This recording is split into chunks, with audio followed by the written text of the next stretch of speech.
All right, you're good to start. Good evening, everyone. Welcome to Bronx Community Board 12, the March Community Board meeting. Today is March 26th, 2026. The time is now 7:17 p.m. So first off, we have our public gallery session.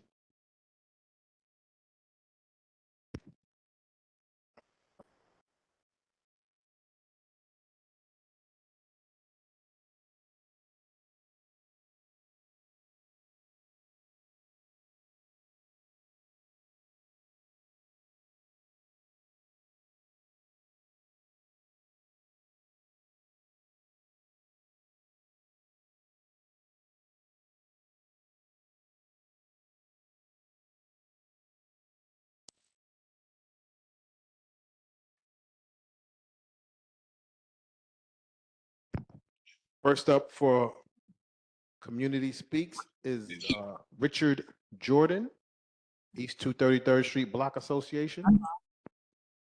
Oh, 223rd, sorry. Oops. So, out of curiosity, what link did you click? Yes, good evening. The Hold on. reason I came tonight is we're having a problem, on our block, which runs between Eastchester and Shefflin Avenue. There's a vacant lot and squatters moved in. They're disassembling cars, selling marijuana. They've got cars parked on the block with no license plates. The 4-7 precinct did address it, but they'll only remove cars that have no license plates. And even though these cars are illegally registered or not registered, as I should say, with bad tags on them, they weren't able to do anything about them. The owner of the property has been dead for some years. And, the city got involved and right now on the books is a tax lien sales certificate. And Bank of New York, is the actual owner of the property. And I was more or less looking for some guidance as to what to do to address this problem.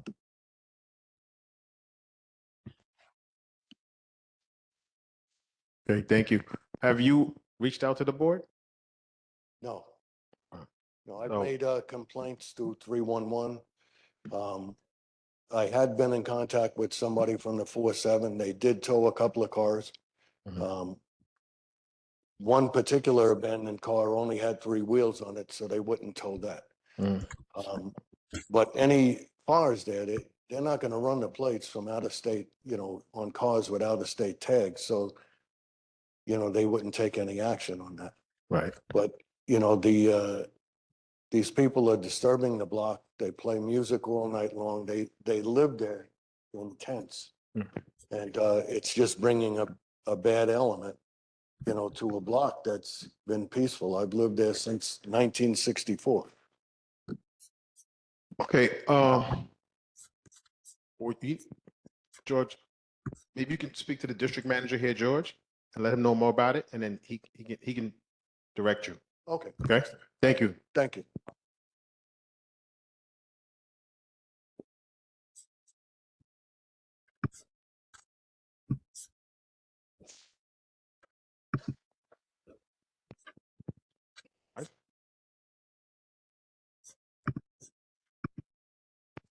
Okay. Next, we have Augustine Njoku, Heart Alive Training.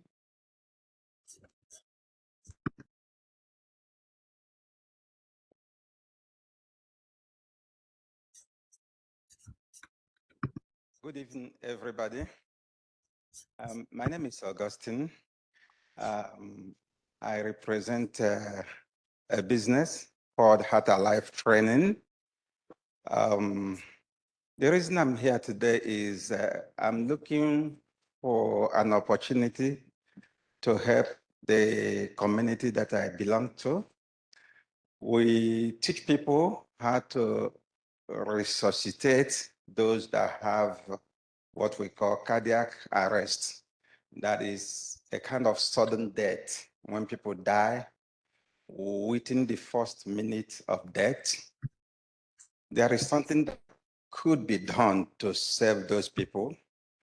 And since after COVID, the incident of cardiac arrest has increased dramatically. And before we used to think about old people, 55, 60 years of age, having a cardiac arrest. Now, almost every age, young people are having it. Everybody's having cardiac arrest. So I came here today to talk to the community to look for an opportunity and way to incorporate what we are doing with what the community is doing so that we can help more people survive a cardiac arrest. So basically what happens is when there is when the blood supply to the heart stops, the heart will also stop. When there is no oxygen going to the heart muscle, the heart will stop and everything in the body will stop. But if there is a trained personnel somewhere there or a layman or somebody who is trained on this skill of resuscitation, the patient could be saved. Relying on the 911 is somehow not too effective because the response time, because of response time, the average response time is about 6 minutes from the time the call was made.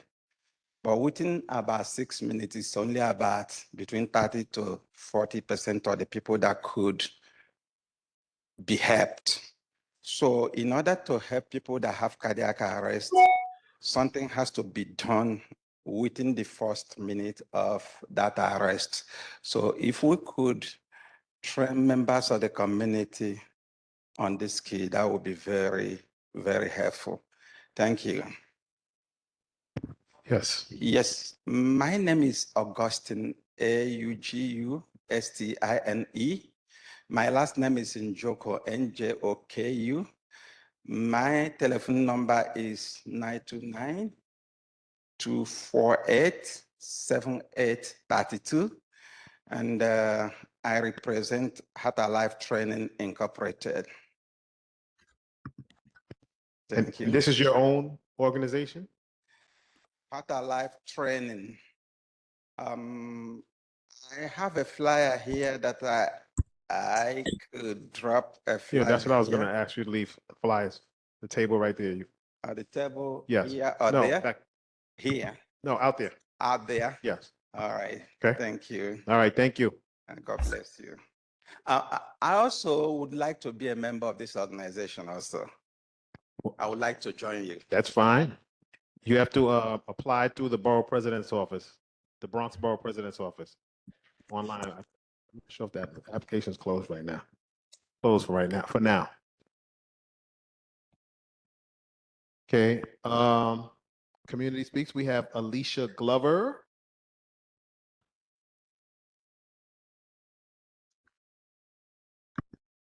Good evening. I am Alicia Glover. I'm a resident. I've been living in this area for over 15 years. I'm a homeowner.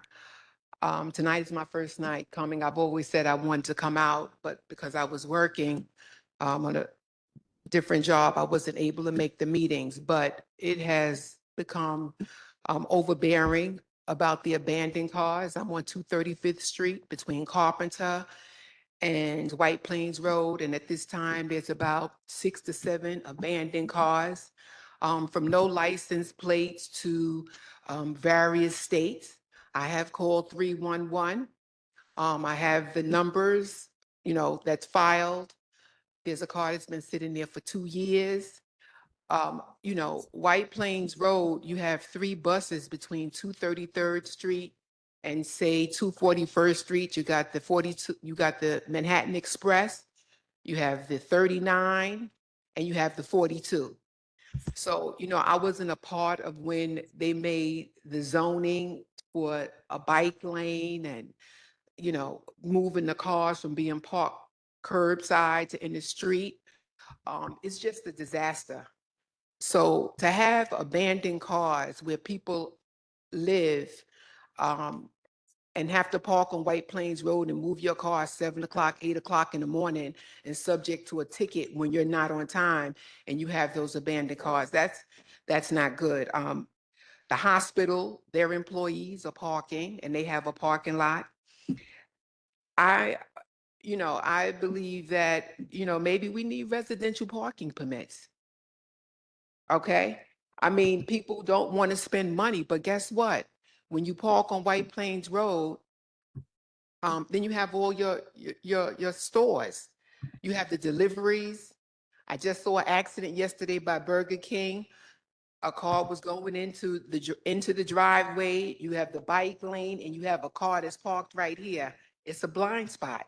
Even when you turn on the 234th Street, people are not, they don't drive properly. They're not cautious. They have a green light. They think they can make a right.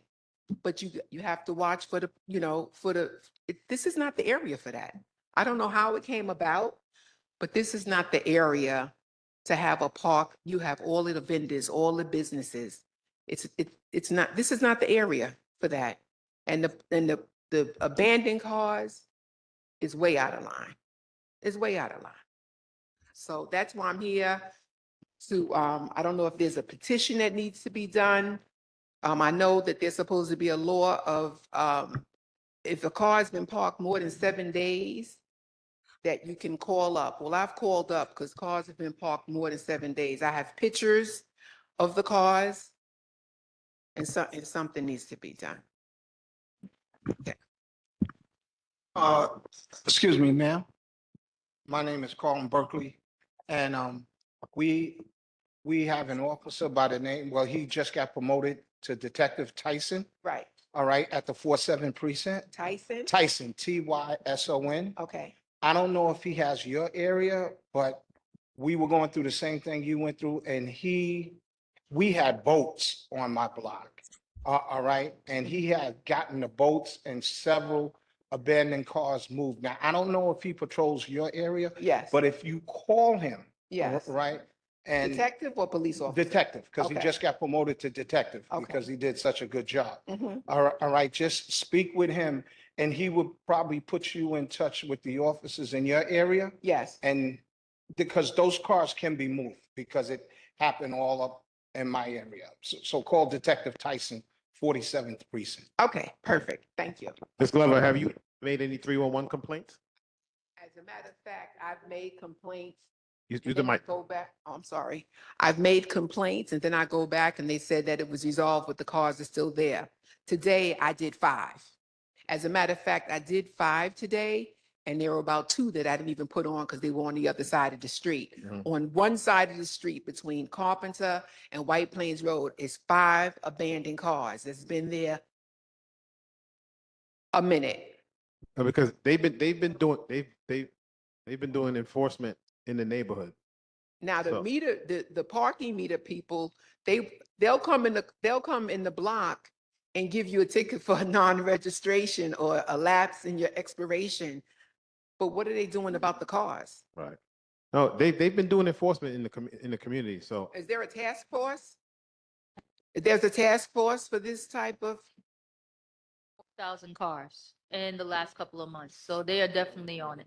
they haven't been on 235th Street. So if you can put East 235th Street between Carpenter and White Plains Road.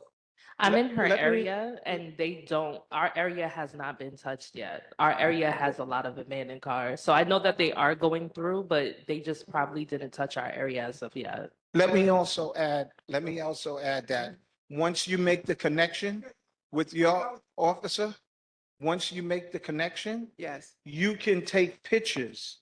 You can literally take pictures of the cars and text them right to the officer that's responsible for your area, I have them. and they will come out and move the car. So you don't even, just text it to them and they'll come To- out and to the- remove it. Once I make the connection. Yes, yes. Okay, what do you, I don't know whether or not people would want resident parking permits, but I think this area needs it.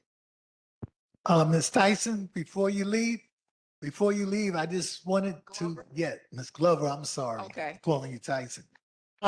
Ms. Glover, before you Yes, leave, I yes. just wanted to bring the attention that White Plains Road is being revamped by Ye- Department of Planning. And Yes. keep your eyes of the, keep availability so that you can promote what you'd like in the best interest of White Plains Road when they come into your neighborhood.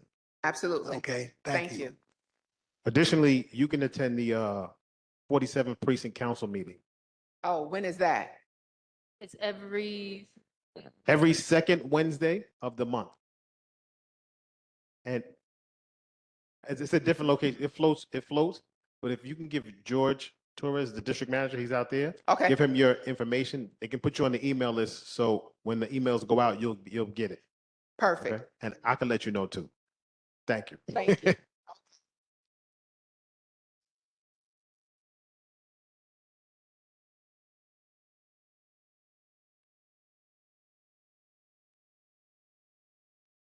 Okay, next we have Brittany Davis from Bragg, Bronx Rises Against Gun Violence. Welcome. Good evening, everyone.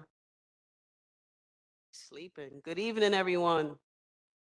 My name is Brittany Davis, Director for Bragg North. For those of you who don't know, Bragg is an acronym for Bronx Rises Against Gun Violence, under the umbrella of Good Shepherd Services that runs over millions of programs across the world.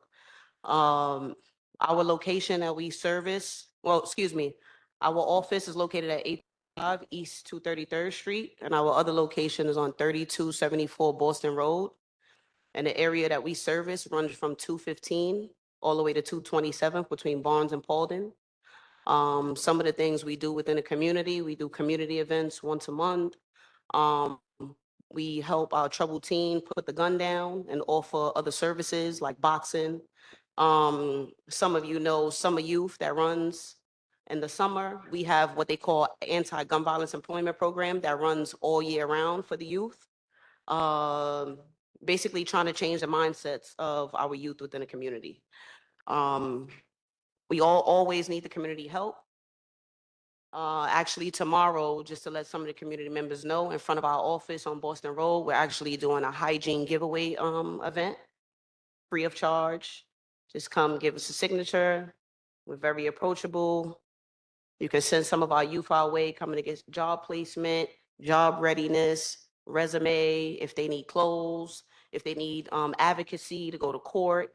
We also work closely with probation to deal with some of the probation high-risk individuals within the area. We work closely with the 4/7th, and we here to service the community. So with that, I'll say my piece. Thank you. And I left some of the some palm cards in front, just in case if you guys need some information more on the program. My number is on the back. I answer 24/7, and that's about it. Thank you.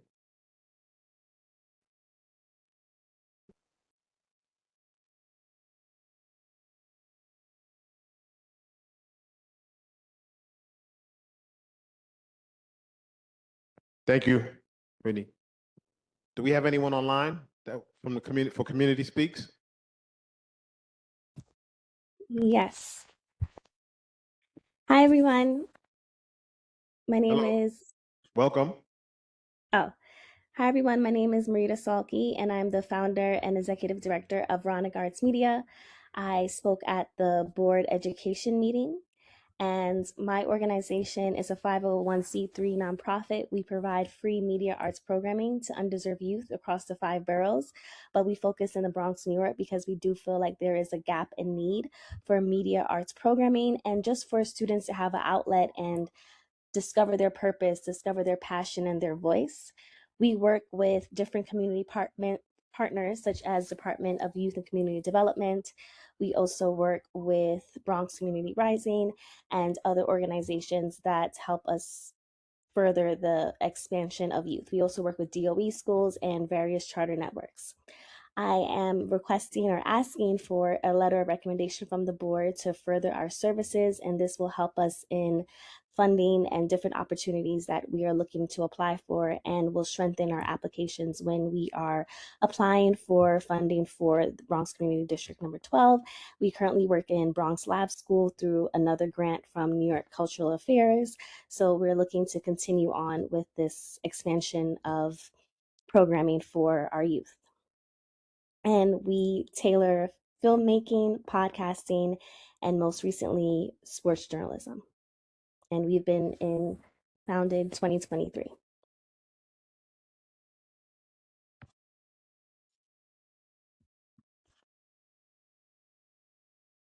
Okay, thank you. Have you reached out to the board with a letter of support? Yes, my contact is Ms. Dickinson, so she recommended me to the committee meeting, and I went to the education one, and then she recommended me to come to this one, general board meeting. Okay, thank you. Ms. Dickerson is going to take care of that, right?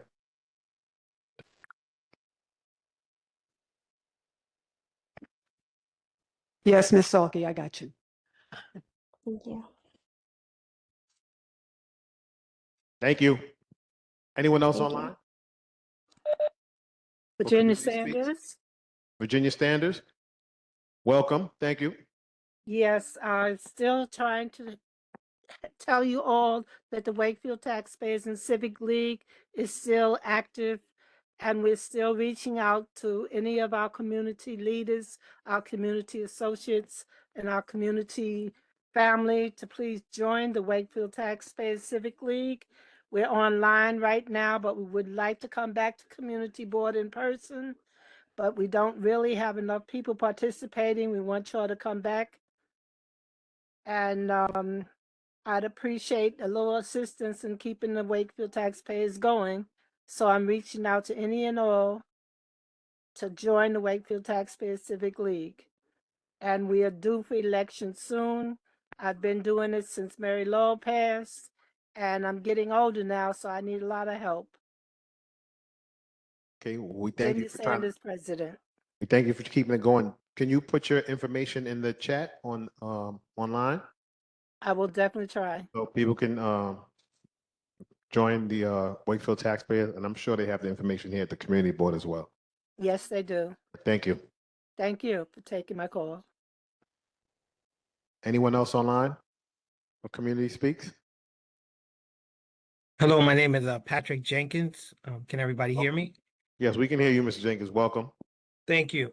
My name is Patrick Jenkins. I am a representative, a lobbyist for group called the NPR Leadership Forum, and I understand that this board had been requested based on information provided to them by a group called Beyond Plastics to secure a letter or send a letter to the New York State Assembly Speaker requesting that he pass a bill, and I was asked to appear here to give the other side of the story.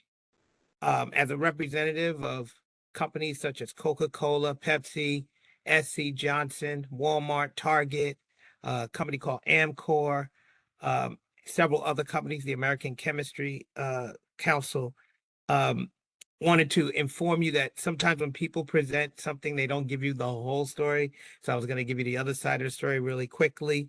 There is the bill that is being presented to the Assembly. There are actually two bills, and there's actually two processes. Everyone understands that plastic is bad. It's affecting our lives. It's affecting our garbage, how we dispose of things. It leaves a carbon footprint. There's a whole host of issues. However, there are various ways to get rid of plastic and to deal with the issue of plastic. And there's a second bill that wasn't spoken of, carried by an assemblywoman from the Bronx named Chantel Jackson, that actually represents what the proper way of reducing and dealing with the plastics issue, how it should take place. It's how it's handled around the entire globe. It's how it's handled in several states in this country as it starts to enter America, like Minnesota, Washington, Maryland, Oregon, California. And there are several aspects to it, but the basic premise is what other folks are asking us to do is to stop recycling, to get rid of plastics, and to ask all of the companies to do the exact same thing to get rid of their plastic. It's impractical. It's not possible. It would cause companies to leave the state, companies I represent like Coca-Cola and Pepsi to leave the state. So I was asked to come to express that to this board, to ask that you rescind your letter to the speaker to call for A 1749 to come to a vote or go to the floor. It is not the right bill. It is not the right approach. And the approach that we would like to see is the approach that is used, that is spreading across the country, but also used in France, used in Japan, used in Ghana, used in the EU. And from what I understand, this board was not informed of that, and wanted to make sure that that was expressed to the board so that they had the full range of information. I know my time is short, but I can provide information to the board, and I want to thank Ms. Davis Lopez for the invitation to come and express that to this board and to make that request as well. Thank you, Mr. Jenkins. We did send a letter of support for that issue, just to let everybody know. All right, so the letter of support was also in support of what the organization Beyond Plastics is doing for the community at large. So in order for us to understand better what the difference is between the legislation that you're putting forward, we would need you to come to the board and do a presentation. You are more than welcome to do so, but that needs to be first done in committee first. So is that something that you would be open to doing? Most definitely, most definitely. All right, awesome. All right, so committee 2 hasn't set up their agenda yet, so you will definitely have to touch base with Luke Zabados from committee 2, who's one of our co-chairs, as well as committee 2 at the current moment encompasses safety, parks, and environmental concerns. So those are the 3 major groups that consist of committee number 2. All right, so just to give you a heads up of all the different things that we will want to hear from you that would be covered by your form of legislation that may not be in the other bill that we were supporting. All right, so it's not necessarily a need to rescind the letter of support because like I said earlier, it's not just for that bill, it's for that organization who's already doing a lot of work. They've been doing a lot of work for over 30 years. But we do need to hear from you why your bill would be a little more innovative, because that's what I believe that you're saying is that your bill or Chantel Jackson's bill goes a step further than the bill that is being presented from No Plastics, or excuse me, from Beyond Plastics. That has to be, brought up to interpretation by the people here. It's not something that we can just decide as a board. Everyone here needs to be able to hear the information and make a decision for themselves. Fair enough? Fair enough. I'm willing to come and explain the entire process and why the process that we have is, or the approach that we have is much better for your community.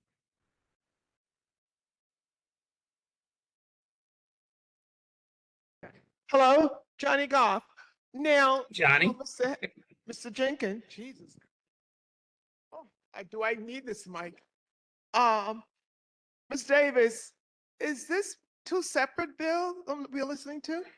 Now he's bringing the first bill, the second bill, or which bill is he talking about? All right, as a point of reference, Mr. Jenkins, could you please tell us what the name is of the legislation that you're putting forward? Sure. And also tell us what stage in the process the bill is at. Did it pass Assembly as well as Senate or vice versa? Just give us a quick synopsis. Sure. As of today, I'm here representing the approach that's presented in the bill A6191. The previous bill that you had a presentation on from Beyond Plastics was A1749. Both bills are up for consideration. They have not passed anything. They're in committee in both houses. And we do not expect these bills to be heard until May. But those are the 2 separate bills which present two separate approaches to waste reduction. My bill is called the Affordable Waste Reduction Act. And my question is, how did you hear about the board's vote? How did you hear about the stance that the board took? Curious. Well, we're working on this. I've been working on this bill for 3 years. And also made aware of who supports, who opposes. I have over 100 and some odd letters of opposition to the bill in my possession. So we, in our world, in our government affairs world, we are alerted to who supports and who's opposed to a bill.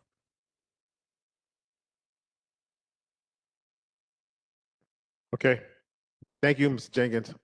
Anytime. Thank you. Next we have up Robin Little. Yes, good afternoon. Good morning, everyone. Good evening. Welcome. Thank you. I just want to piggyback off of Mr. Jordan, who spoke first this evening. I am also a resident on the 1100 block of 223rd Street, and my concerns are environmental. The people that are occupying the vacant lot on our block are also tapping into the fire hydrant because there is no water going into that lot. Neither is there any electricity, so they are using generators, and they're running those generators all night long. In addition to that, because they're doing car repairs, we have no idea of what chemicals are on that property because they have the gate bolted, so we can't see what's inside. If a fire breaks out and not knowing what chemicals, it could cause all kinds of breathing issues for people on this block. Again, this is a serious concern, and we hope the board will take it seriously. Okay, thank you. We have the address. It's and Mr. Jordan spoke with the district manager here at the board this evening. So we hopefully that this can get resolved. Okay, thank you. Thank you.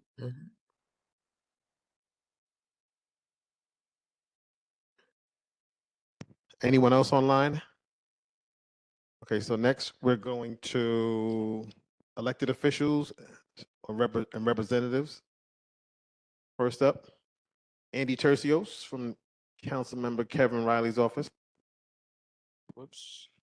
Hi, good evening, everyone. My name is Andy Torcios. I am Councilmember Riley's constituent liaison, and I'm going to be starting today with speaking about legislation that was recently passed in March 10th stated.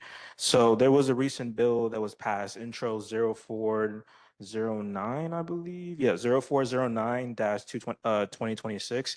That bill was enacted in City Council. The purpose of the bill was essentially for DOT to start labeling certain streets where there is a bus lane.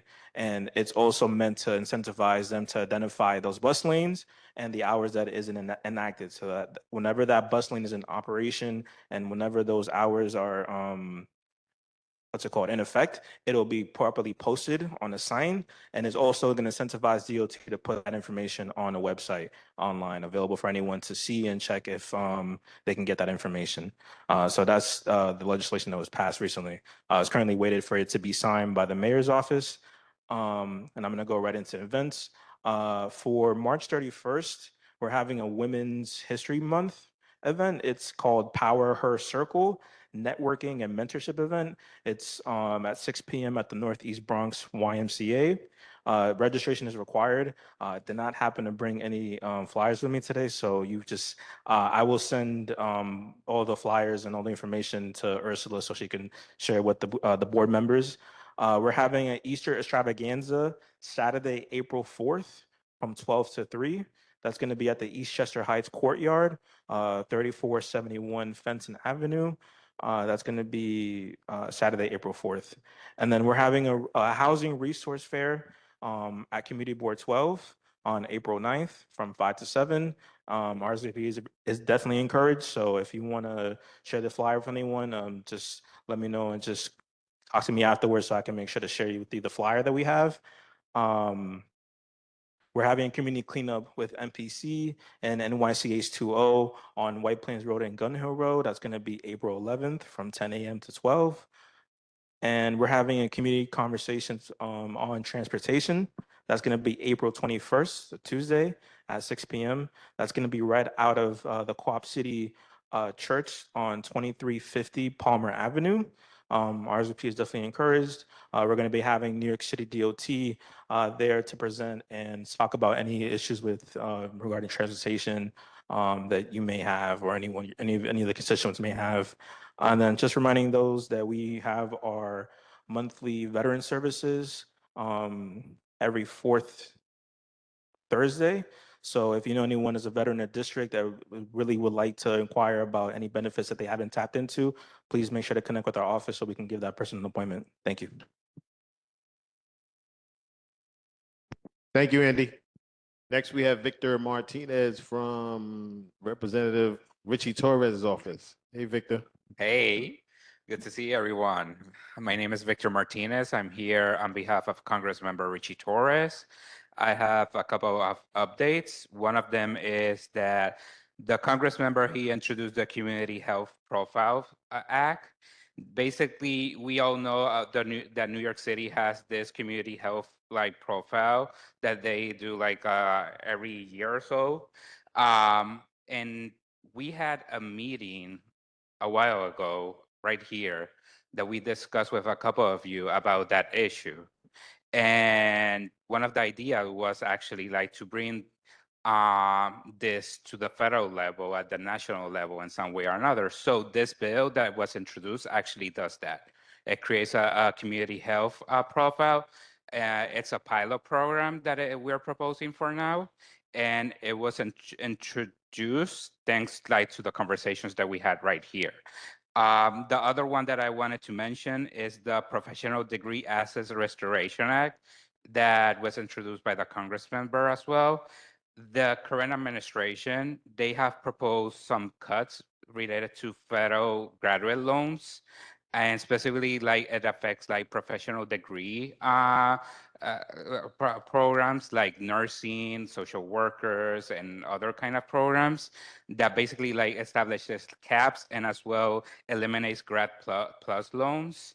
So this bill basically looks to eliminate the cuts that this administration is proposing as well. It's something that we have been working closely with higher education and a lot of groups that are advocating for this in many ways.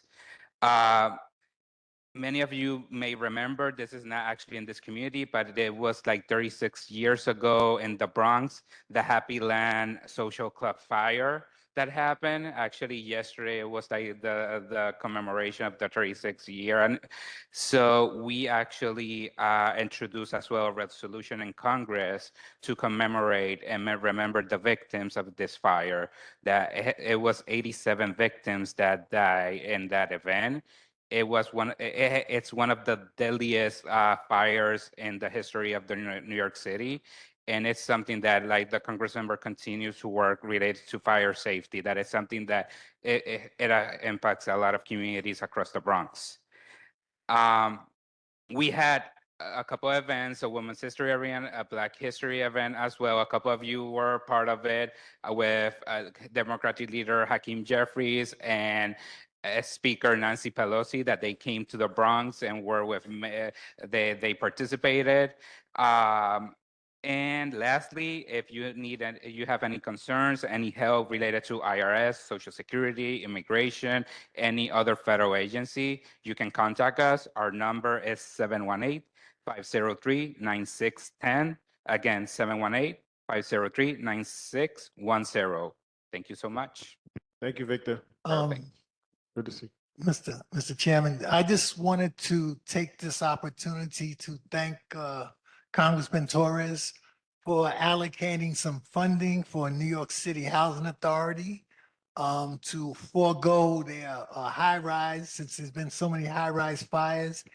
Congressman Richie Torres has allocated $750,000 for Gun Hill houses and also Parkside houses. So I personally want to thank him for that. Thank you so much for that. And something that I'm not sure if my colleague mentioned last month related to Shoelace Park as well. We were able to allocate $1 million for the park as well. Yes, So we thank him Yeah. for that. Thank you.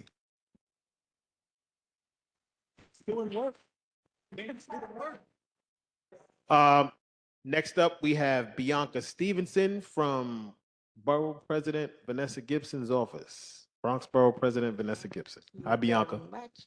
Hi. Okay, good evening, Community Board 12. I bring greetings from the Borough President, and I wanted to share a few updates. So having heard borough-wide complaints, particularly in CB12, about traffic enforcement, the Borough President met with the NYPD. As a result, traffic enforcement conducted 4 operations in the area of Woodlawn Cemetery, resulting in 63 violations for overnight parking near the cemetery, including illegal car washes and trailers. Towing enforcement will begin this week, so the Borough President encourages you all to keep on calling 311 and sharing, it's an open door policy at Borough Hall, sharing your complaints directly with our office, so that will continue to guide enforcement as well. I left some event flyers on the table, including notices for an upcoming Greek Heritage Celebration, as well as Trans Visibility Day. Feel free to pick them up on the way out. Also, the education unit is currently collecting prom suits and dresses and fancy shoes and handbags and all the stuff, because we're going to have a really spectacular giveaway at Borough Hall on May the 8th. So you can, let me know, let the education department at Borough Hall know that if you have anything that you would like to share. Finally, I wanted to flag a series of fire safety workshops. Fire safety remains a priority for the Borough President, especially considering what's been going on in the Bronx with fire.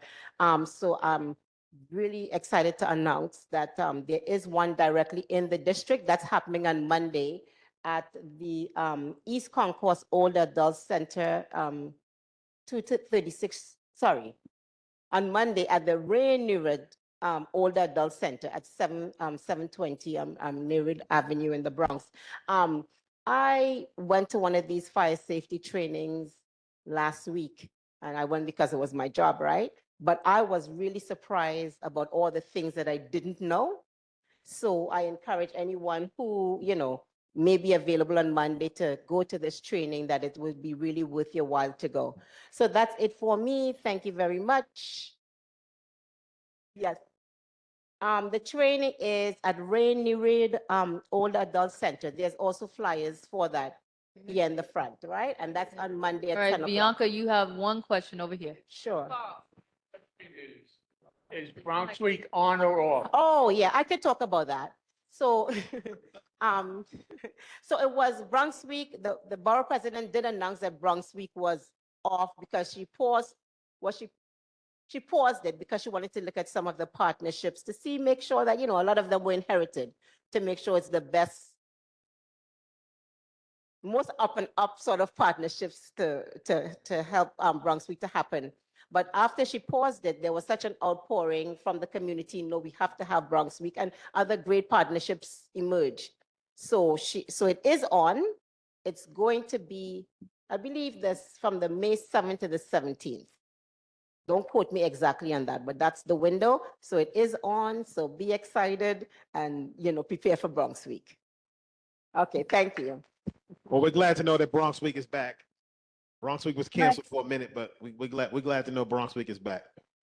Virginia Sanders, can I give her a correction? We had that fire safety Monday already at the Rainiwood Center. Yes, it was on Monday. We already had it. They had it at the Rain Center on Monday, the fire safety. That's correct. 23rd, right? Yeah, maybe it's another one. Yeah. Yeah. Thank you. Okay, next we have Renell Ogilvy from Assembly Member Carl Heasey's office. Oh, sorry. I'm trying to go off the top of my head. Sorry, Renell, from Jamal Bailey's office, State Senator Jamal Bailey's office. Oh, that's all right.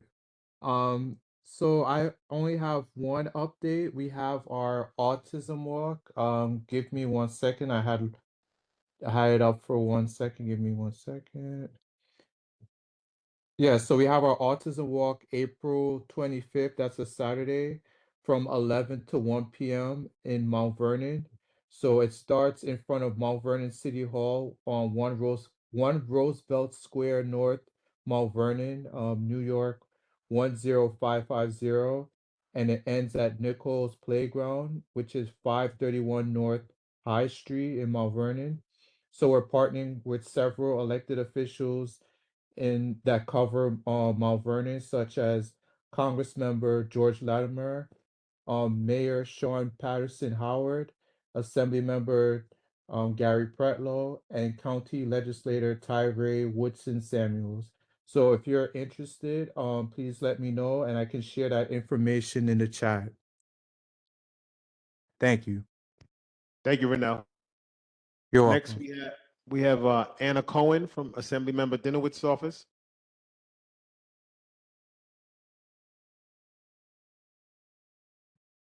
Anna Cohen. Hi, Hi, Anna. everyone. I just wanted to say, I wanted to flag we have a few upcoming events. We have our community shredding events this May. The first weekend of May, on May 3rd, we have one outside of our office in Kingsbridge at 3107 Kingsbridge Ave. And then May 9th, we have one in Woodlawn from 10 to 12 outside of the Emerald Isle Immigration Center at 4275 Petona Avenue. And on May 17th, we have one in Riverdale on the corner of West 235th Street and Johnson Ave, May 17th at 10 to 1.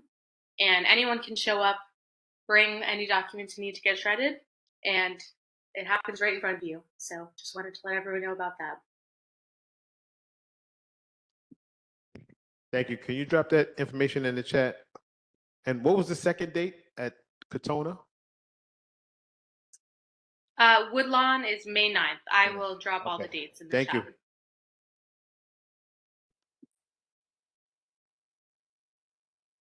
Anybody from any other elected officials' office online?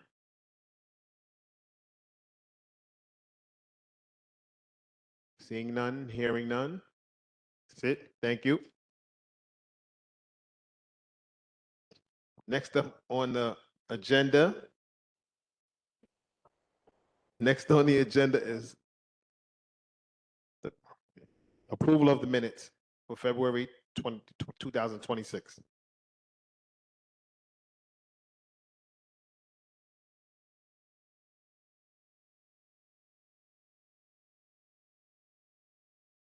So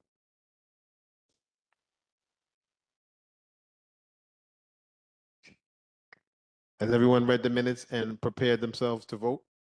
Board members? Okay. February. They're not up. They're not up.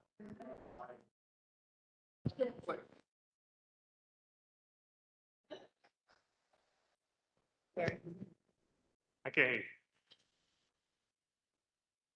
You want the minutes? Did we get them? Were they? Table.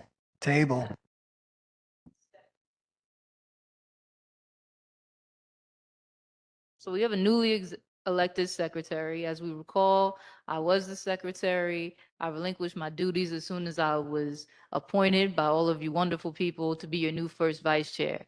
Okay? So I did the minutes for January. I submitted them in January. And then the new secretary picked up in February when we were all online. Okay? So we just need to check in with our new secretary to see what those minutes are. So for right now, we're going to have to table approving the minutes. Okay, next up, we have the district manager's report. George? Yeah, I'm sorry. I'm thanking the inspector right now. So you guys all know what just happened, right? All right. Yeah, I mean, so I was talking to one of the constituents in my office, and Alfredo came and he told me that we had an incident. And I mean, you were here, Johnny. You saw the whole thing.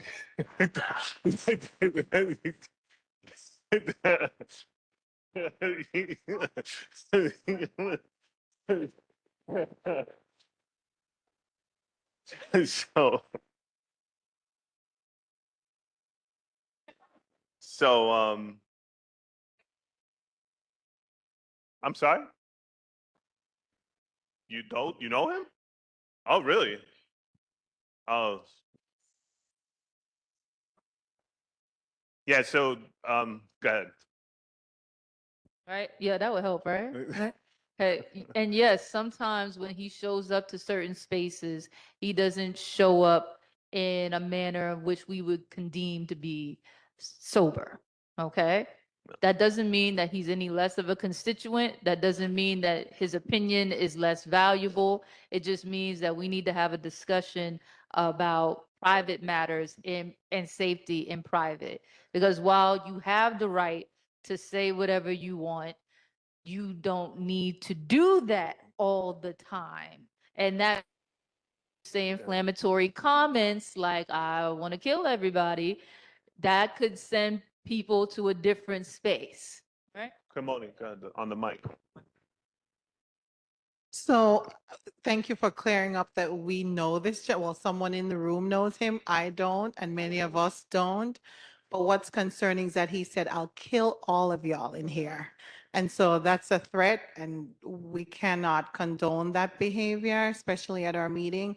And whether we know him or not, or he's part of the constituent, we have to take a stance that that is not acceptable. And so the police was called and he's been arrested. So Yeah. it wasn't that either. I saw he had a brass knuckles. So when he left, he had brass knuckles. So that's why I was afraid. I said it was beyond just the statement. I heard the statement, kept it cool, but it was the brass knuckle part where again we don't know who's gonna come to the door. So I said, you know what? So that was the only reason why. Besides that, it was just more of the weapon access. Right. And to be clear, like we weren't dismissing any of this. It's just that we're not going to panic anyone in this room unless we have to. So as y'all already saw, the proper procedure was followed and we're just going to continue with business. But thank you to everyone for raising that concern and not taking it lightly. Do appreciate that. Thank you. We just all want to be safe. That's Yeah. the bottom line. Well, I mean, I think that this highlights, we have cameras here. Chucky, it's one of the reasons why we have cameras here. On the camera, here, Johnny. Oh, God. I deal with children every day, with nursery school, walking kids to school 6:30, 7 o'clock in the morning, because parents can't do it. And just drop it off by Ms. Goff. She'll take the kids to school. I'm fine with all of that, but safety is my first priority. When he walked in here, I really didn't recognize him, Ms. Davis. I don't know who he is, but after he made the statement, I said to the ladies in front, that's unacceptable. We got to have our safety. I feel that an officer or somebody undercover, whatever they want to be, should be at this door, because once all of us come in here, we are shooting ducks, Yes, sitting ducks, whichever word. Both start with an we are. S. That's And why I I said, feel that, it just was, it took my breath away. okay, well, that's why he's taken care of and we can Thank move you on. We very can move much on. Thank for you. your guys' concern. To the point that Kimoni made, the gentleman, he was arrested. They found the brass knuckles on him. So we will pursue it. It's not okay. Nobody has the right to come and say whatever they want without the expectation that there will be consequences for whatever they say. That's not cool. We are a public body. We should never feel intimidated in this space. And we are vulnerable because, some of us will step up and some of us won't. But that's just the reality of, what we deal with every day. But I'll launch into my thing to sort of change the mood. Go ahead, Chucky. What I think should happen now is that a picture of that gentleman should be placed on this wall here so that everybody knows who he is because some people didn't get to see him.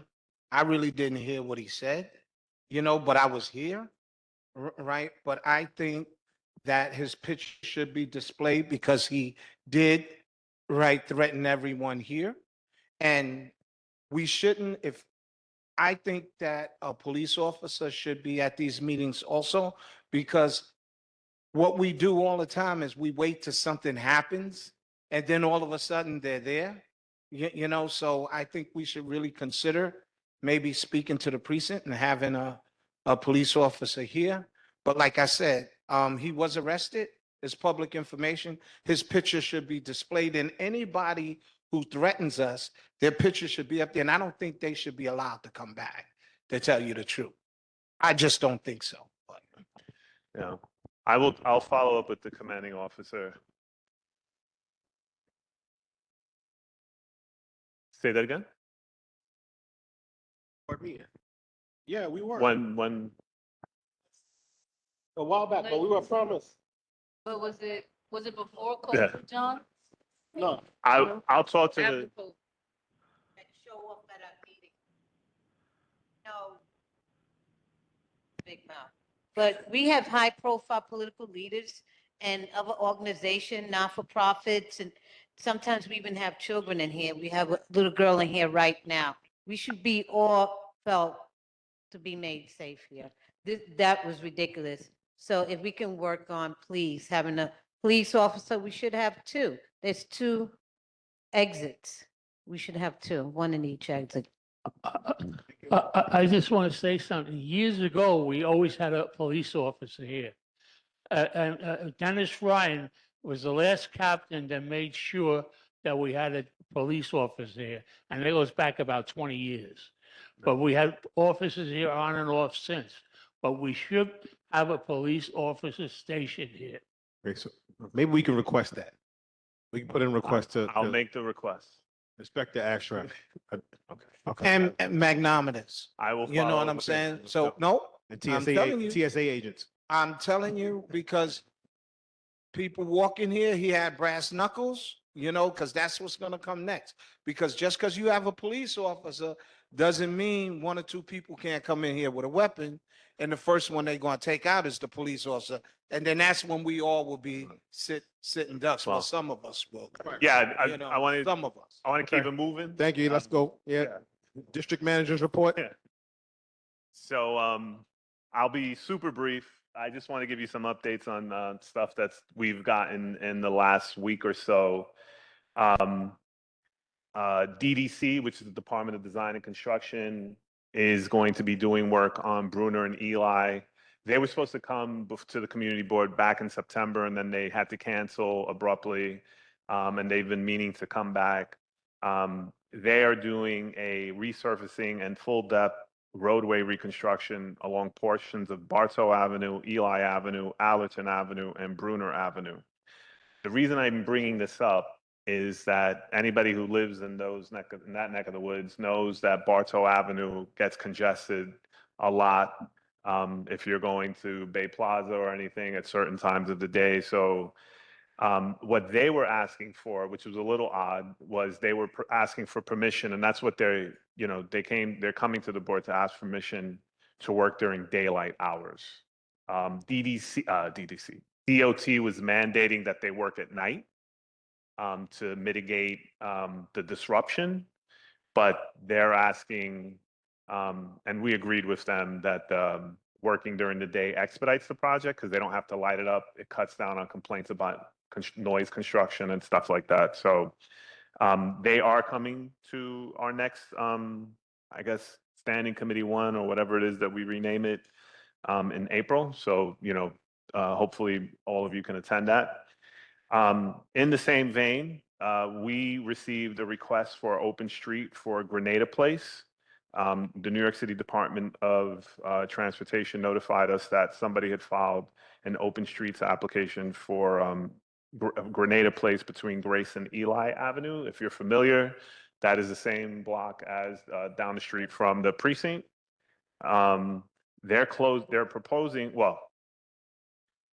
DOT gave them the approval and it closes the street every Saturday from June 27th to August 29th from 11 a.m. to 7 p.m. Right now, we just got this application on Wednesday, so there's a 45-day window for comment if there are any objections. The applicant is Grenada In It to Win It. I was unfamiliar with it. I had a conversation with our chair. He said he was familiar with it. We've asked DOT to produce like what it is that they're going to do and the rationale for closing the street, because we feel the history of open streets in our neck of the woods has been absolutely terrible. If you recall, several years ago, they proposed closing East 222nd Street between White Plains Road and Bronx Boulevard so that they could use it for teacher parking for the charter school that was there, which we thought was absolutely horrendous. They sent us that application on June 30th, right when the community board was going to go on recess, and said that you had 45 days to comment. We worked with our elected officials. The Equality Charter School pulled the application. The first application, when they redid the whole open streets, the woman of Woodlawn actually put in an application to shut down Webster Avenue for 2 blocks. I think it was like 235th to 234th or something like that. And they had absolutely no programming. So again, I know when I finish, he can speak. It was absolutely terrible because, again, we've seen open streets work in other parts of the city, like Park Avenue in Manhattan, where they have tons of programming. They have the water program, they have the bikes come out, and there's tons of programming. Just closing a street because you can is not viable. It pisses people off because you take residential parking away from folks, and these are residential streets. Go ahead, Luke. I just wanted to flag that the one successful open streets that we've had was with the farmers market that was activated on 212th Street, right under the bridge. So I know there's a lot of negativity being communicated around open streets. We had the New York City Parks Department Playmobil come out. We had jump rope, hula hoop, farmers come out to set up. So I know there's a lot of negativity around the cause, but there have been successful open streets in our borough, in our district even, and just wanted to say that these are really exciting things that transform people's days. Our open streets activated, we had sprinklers set up and had music set up. So there are a lot of positive things that can be done in these types of temporary play spaces, often in a lot of places that don't have parkland. All right, not to debate you though, Luke. I mean, Grenada Place is a whole street with car access. The farmers market was different. It's a different situation under the elevated train. But as far as Grenada Place, that's a street, and people are home on Saturday and want to park their car, and it's a lot. I understand. It's different. It's two different situations. Totally understand, but if we're listing out the history of open streets and fail to bring up the one that this community board has been heavily involved in and has been really successful, that makes it seem like we're only focusing on the ones that there have been challenges with. So, understand that every application, is a specific thing in a specific place, but let's just not paint the whole picture before we look at some of the details. Thanks. Go ahead, Carl.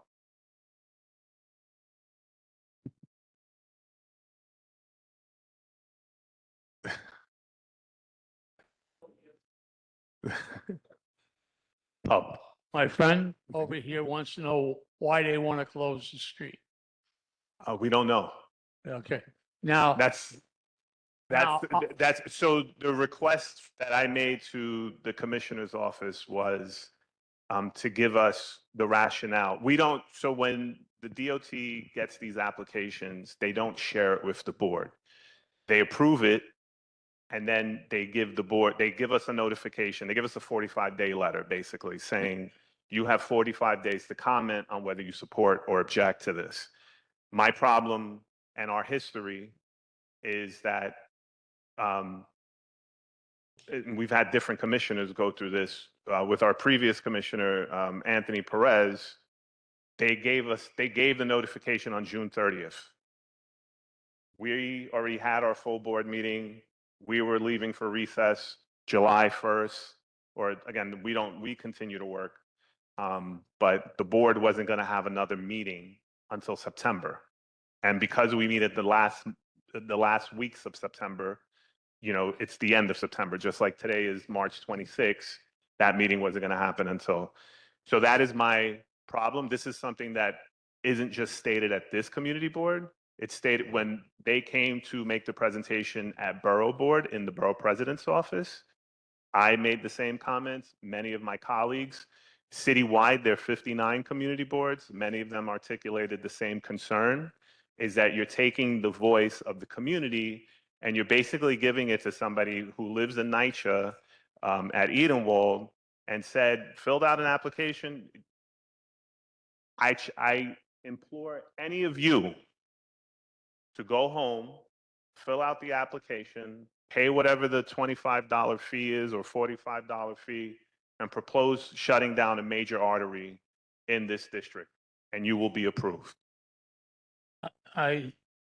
That's because they did it for Webster Avenue. Webster Avenue is the heavily traffic building corridor.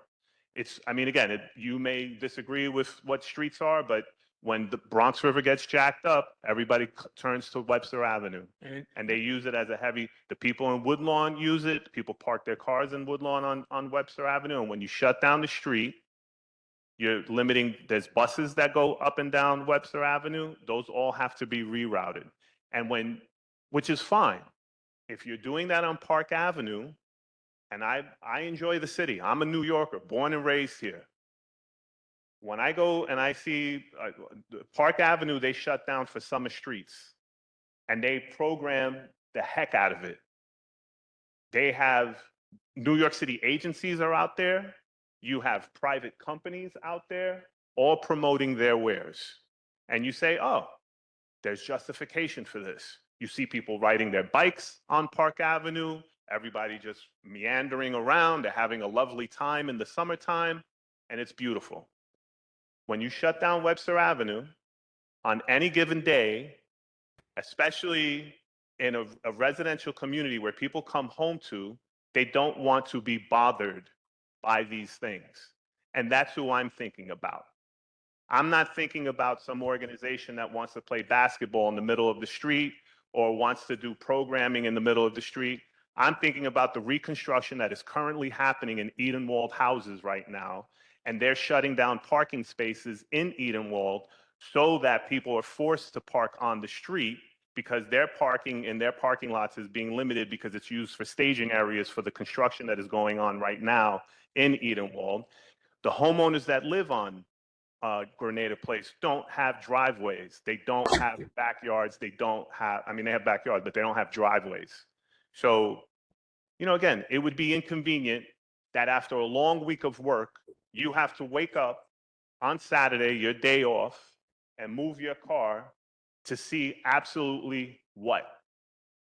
I don't know, because DOT never articulated what Grenada in it to win it is going to do every Saturday from 11 to 7 that justifies giving them the okay to shut down the street. George, I'm sorry, Carl's got the floor. Go ahead. yeah, the one problem I have with closing Granada's Place is we do not know when the sewer reconstruction on 233rd Street is going to hit that intersection of Laconia Avenue.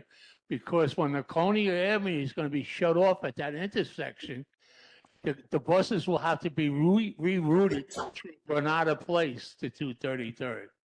So I would definitely be opposed to closing Granada Place, not knowing how the contractor is going to move his construction along. I'm sure that the people at DOT are professionals and they've considered all of these angles. I'm just asking for what they're going to do, and we should know that. I dealt with them 32 years. I know what they think. Yeah, the next thing, there's 5 of them, so I'll try and be as quick as possible. We received the BSA application, which we shared with everybody for 834 East 233rd Street. This is the Shell gas station right here on Bussing and 233rd. So that's coming up. For some of us, you folks will remember 3901 White Plains Road. We were just talking about the charter school. The charter school is now gone, and they're pressing forward with the ULURP for a 14-story tower. At that, if you guys don't know, that's the corner that used to be, what was it, Rite Aid? That used to be Rite Aid. And then, as you know, that's a super wide lot. It has the Rite Aid that's there, and then it has a parking lot that used to be adjacent to Rite Aid. So they came to the community board, Robert helped me, 3, 4, 5 years ago. Yeah, like 4 years ago, they made a presentation to the board. They've kind of moderated their request. The building was supposed to be a lot taller. It was going to be like a 30-story structure. Well, they had options. They gave us 3 choices. Anyway, they have not certified, but we did get the renderings. We shared it back in January with the board, but I think if you guys are concerned about it, we need to start making not making hay, but, start talking about it now, especially within the context of what the councilman's doing with the White Plains Road revisioning. Maybe such a super tall building would not be necessary since we're already looking at upzoning most of White Plains Road for housing. But, that's something to consider. The final thing, actually, no, I don't want to steal your thunder. You didn't speak about the precinct council, the meeting that we had here with the precinct, right? Yeah? All right. So on Tuesday, we were here, and we had a conversation with we were asked, we took a shooting at G&S Restaurant on White Plains Road, and the stuff that you hear in the press and the stuff that it's wild. We took a shooting, 2 people were shot, 1 died. But when the commanding officer came here and he told us what was going on, he told us that one person was shot, he was outside, he's the one that perished. There was a second victim in the restaurant, in the kitchen, and they refused to let the cops in. And when the cops tried to come in, the bouncer swung and punched a uniformed officer in the face. So it is pretty wild, and we had a lively discussion, and I've told the board, we should consider now that the precinct commander had 3 specific requests. So let me just back up a little. Originally, the meeting was supposed to be with 5 establishments in our district that they felt could use a stern speaking to. And we scheduled that, and that was supposed to be Tuesday. And then word of it got back to SBS. And again, this is my problem with the city now. The previous administration was notorious for it, and it seems like this one is doing the same thing. I'm sorry? Yeah, I'm sorry. I'm gonna get to it, but SBS is the Department of Small Business Services. So, we scheduled a meeting. Everything was going well. We scheduled the 5 restaurants that were supposed to come, and the precinct requested that somebody from the Department of Small Business Services come. I didn't necessarily know who that person was supposed to be. They sent me an email. I followed up with their lawyer, Francesca Mira, and we had a really wild conversation, and they were basically asking me, what are you doing? And I said, we're going to have a conversation. The community is going to have a conversation with these restaurants and, and the precinct. This was a request of the precinct. And they're going to use our space. I said, we have a nice, unique space that we could accommodate all this, and it would be beneficial to my board members to hear all of this stuff. I guess they took offense to it. They called 1PP. 1PP called Borough Command. Borough Command called the commanding officer. They canceled the meeting. I asked the commanding officer, I said, we got an overwhelming response from board members. They said they were going to be here. And I said, I didn't want to lose that opportunity. So we still went and had a meeting. There was only 15 of us, but it was a really great discussion. This is stuff we're going to have to take to Ariel's committee. And, I hope all of you get involved with it. There is a lot of, I guess, thought on what it is that we want to see in our district. And so the request from the commanding officer, from other commands that he has been at, is that we should be requesting 3 things of our eating and drinking establishments, our liquor license establishments: ID scanners, cameras on the inside and outside, and any space that's a PA space, public assembly space that has, and anytime you have a space that has 75 or more people, that requires a public assembly permit. That's given to you by the Department of Buildings, and also in conjunction with the fire department. They do inspections and all that stuff. Anyway, any place that's over 75 people, that they have licensed security. So that's something that we should consider.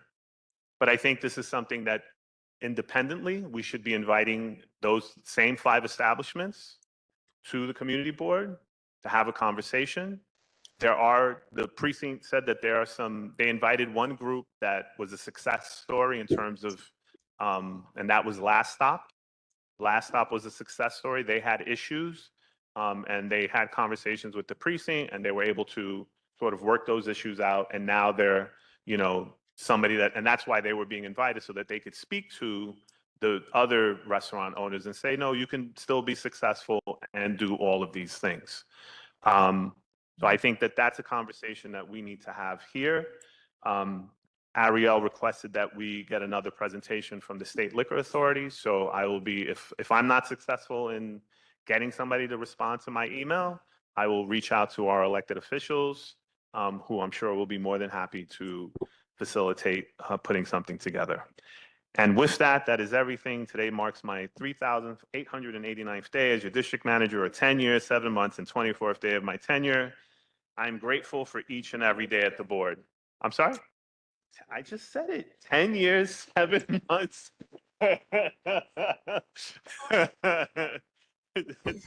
It's 10 years. Okay, thank you. Thank you, George. You're welcome.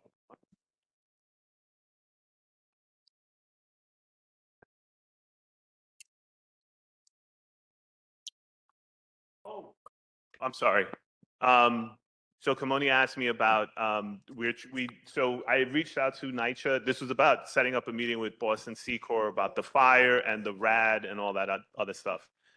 So I did reach out to Brian Honan and Nicole Nashin, I think is his last name, Nikolai, and they responded that they couldn't get anybody for this meeting, but they did say that they will be at our April 23rd meeting. Yeah, April 23rd. Yeah, April 23rd. So hopefully, they'll come to that. We'll still go forward on the 13th. I'm sorry? On the 13th is our committee 1 meeting, and that was going to be raised. I didn't invite them to that though, Robert. Okay. I invited them to the full board. Fine. Oh, okay. We'll be ready. It's the only thing I would ask, if you have specific questions, it would be helpful if you gave it to me so I could give it to them so that they could speak to it. I don't like when agencies come here and then say, oh, I got to get back to you. Like if you, yeah.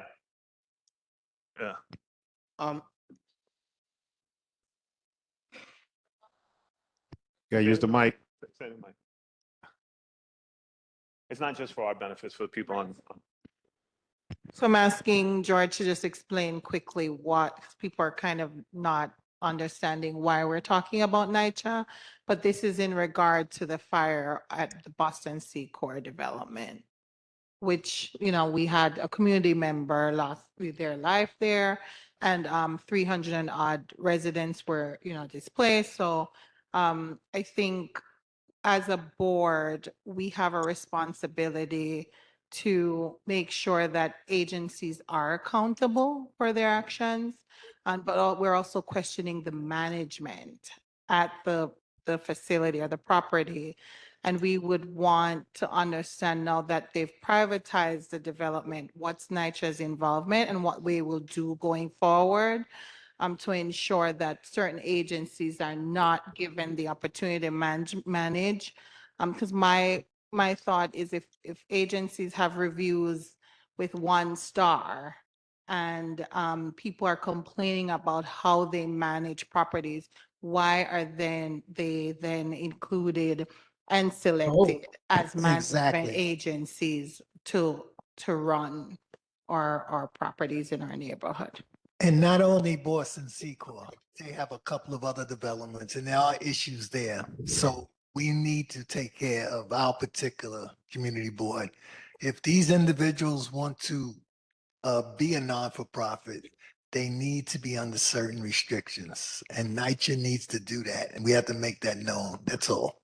Okay, thank you. The last thing I wanted everybody, I don't know if George explained it or said it, but in that shooting, what the commanding officer said, that with the person who was shot that survived, that the establishment was hiding that person in the kitchen because they did not want to turn that person over to the police, who just wanted to get the person to the hospital. So I just wanted you guys to know that they were not just, harboring, they were hiding that person from the police. I don't know if you want to be in any establishment that, God forbid, something happens to you and they're worried about their license or whatever, and they're going to hide you, so that you can possibly die. And The no last one knows. last on that is that there were 200 people in there, according to the commanding officer. And they have a capacity of 75. There were 200 people in there. All right, thank you. Okay. Next is the chairperson's report. Thank you, Chair.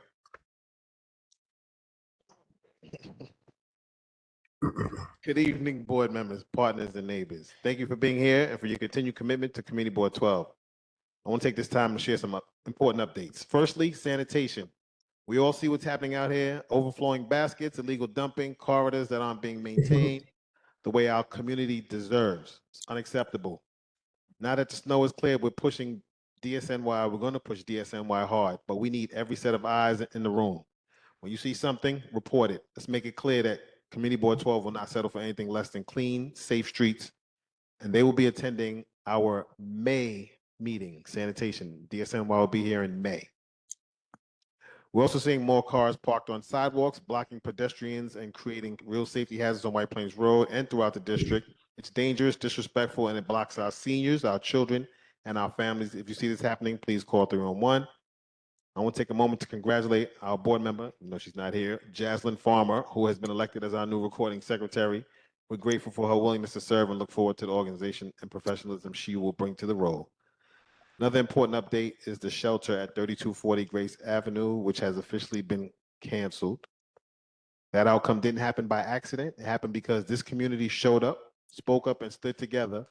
And that's the power of Community Board 12. This outcome reflects the power of community engagement and collective advocacy. Thank you to everyone who showed up and ensured that our concerns were heard. On March 24th, George just told you about, we had a meeting with Inspector Mohammed Ashraf at the 47th Precinct about the shooting on White Plains Road. We already took care of that. The conversation was direct and focused. We talked about increasing patrols, strengthening communication with businesses, reviewing safety protocols at nightlife establishments, and making sure residents feel empowered to report concerns early. Committed to doing everything that we can prevent this kind of violence from taking place in our community. Looking ahead, we're looking to invite our elected officials to join us for a future legislative breakfast. Their presence is essential as we continue addressing district-wide issues and advocating for resources that our community deserves. As new members join the board, we want to make sure that they're properly oriented. I'm recommending that we conduct in-house orientation sessions for all incoming board members so that every new board member understands our mission, our procedures, and the level of excellence that we expect here at Community Board 12.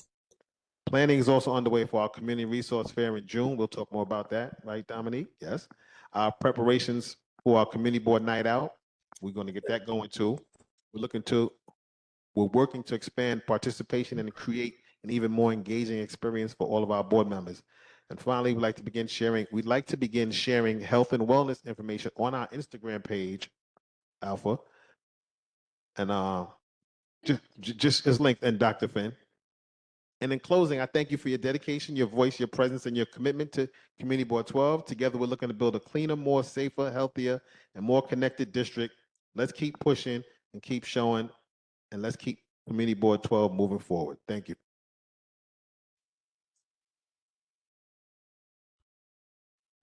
So do we have any committee reports? Yes? I'm going to bring back something that we voted on in November, but we were one vote, one person shy of a quorum. So even though it was unanimously approved, we couldn't send a letter to Standard and Appeals. Ever. I gotta make him a contact. And this was involved with gas station located at 233rd and Webster. It was approved, but again, we were one vote shy. So we need to take a vote again. Because now we have a quorum, so they can get their 10-year extension. I mean, they keep the place spotless. And it's amazing, you know, and that place is very, very busy.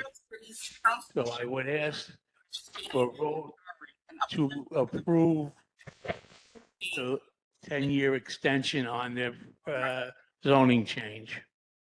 Again, I know my colleagues have intentions. It's on the corner of 233rd Street and Webster area. I stand that I tell It's them. a mobile gas station.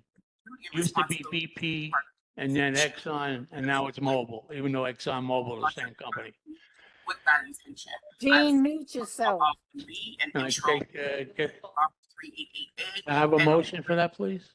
When we met, when they had their budget hearing, they explained that. All variances are given for 10 years. Okay. I just And I wanted to know. also will go on 297, the eye on the rest.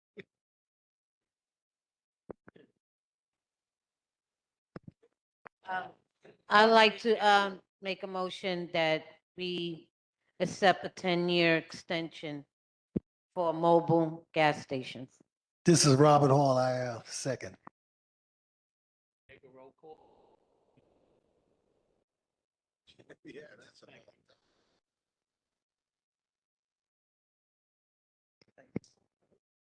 We do have a quorum tonight, thank goodness. Yay, second. Okay. I don't think, has anybody left the building since we began this meeting? Okay, I'm going to be very quick and to the point. Instead of me doing a roll call, I'm going to ask if all are in favor of this extension of 10 years for 10 years. Aye. Aye. And the ones, thank you for everybody who's here. No, wait until I finish. Okay. Anyone who is on virtual that is in favor of it, I need to know about that also. Toronto, Mensa, Nandi, are you all in Aye. favor of it? Aye. Aye. Yes. I have an aye for a few of them. Okay, then it's unanimous. Wait, you didn't ask for nays or any other? I just said, you want to? I want to oppose, yeah. want My vote is nay. You just called for the ayes. You didn't call for recusals or abstentions. No, I didn't. Okay, so you're a nay? I'm a nay, thank you. You're welcome. Thank you.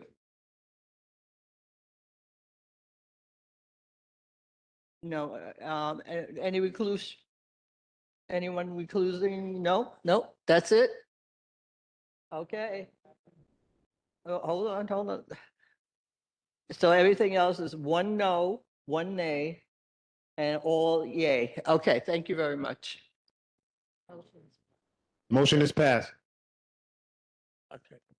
The other thing I want to say, and I sort of was brushed off at the last meeting when I brought it up, and I was told it was only an advisory, is the sewer construction on East 233rd Street between Bronxwood and I believe it's, well, it goes past Baychester, it goes to Reamer, I believe, yeah. And the problem is, this is a major job.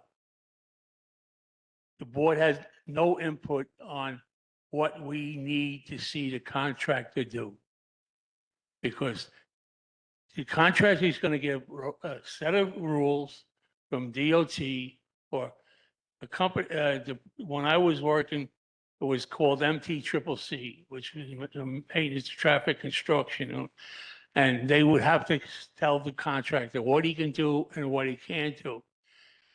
I have no idea what they agreed to. The board should know what they agreed to because the community is going to be heavily impacted by this work. Do we know if they have to move a gas line so they can put the sewer in? Do they have to move a water line to put the sewer in?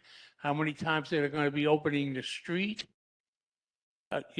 Say they do between Bronxwood and the next block down, and then they have to come back and reopen it again. What it does, it just causes a lot of issues in the neighborhood. Now, the contractor has to have a field office. He has a liaison person already, but the liaison person should make a weekly report to the district manager telling him where they are, what encumbrances they have, if they're behind or if they're going ahead, which we have no guarantee that they're going to do this. And in most jobs, when I had some control over it, I made the contractor meet with the community leaders once a month. That was police, fire, transportation, and whoever needed to know what was going on. There's nothing there. We don't even know if they're going to have a field office, which they have to have so we can go to the field office if we have complaints. I would like some support to write a letter so the people of this community do not get the shaft, because if we have no control over it, we are going to get the shaft because the contractor is going to go way out of his limits. He may be given a 12-foot lane, or he may take 13 feet, which would encumber the traffic flow on 233rd Street. And we all know how heavy the traffic on 233rd Street is. And what protection is he going to provide at night where he's working? He's supposed to work 2 block lengths, from what I understand. So, but there'll be moving lanes. So when he blocks an intersection, how is he going to provide access to that intersection? Somebody has a home, how is he going to let them get into their driveway? So we should have a lot more to say about this contract. I don't remember the contract. I don't think I ever dealt with him, so I can't make a comment on him. But there's a lot of contractors that take advantage of the communities.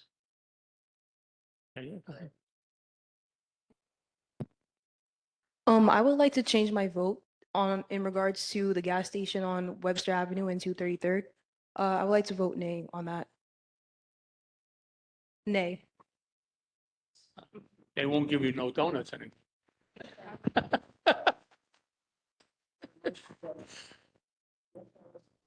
You can't change it. Once the motion has been accepted, you can't change the vote. Come on, you know better. Okay, stop. I'm very sorry, but once the motion to pass, accepted, And you she's- can't, there's no facts. Yeah, and she's correct. As a parliamentarian, I will agree with you. I know you do. And you scare me. Very sorry, you can't change it.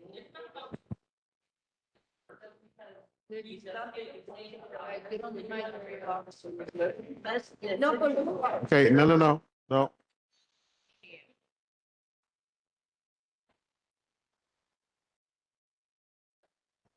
Give Ariel the mic. No, you're fine. All I'm trying to convey is that we just said that when new people come in, that they need assistance and they need orientation. When the voting was happening, it was happening very fast. for him and he was trying to understand. And that is fine. This is an educational moment. But sometimes the way we come off and we're just like, oh, no, that's it. But okay, understandable. He understands for next time. I'm just saying, when we're doing things moving forward, just to like give a quick second and opportunities for people to like fully understand if they have a moment. He just wasn't clear on it, so that's fine. So you understand it's not going to change the vote, and moving forward, when we have future orientation, we'll all get on the same page. Thank you.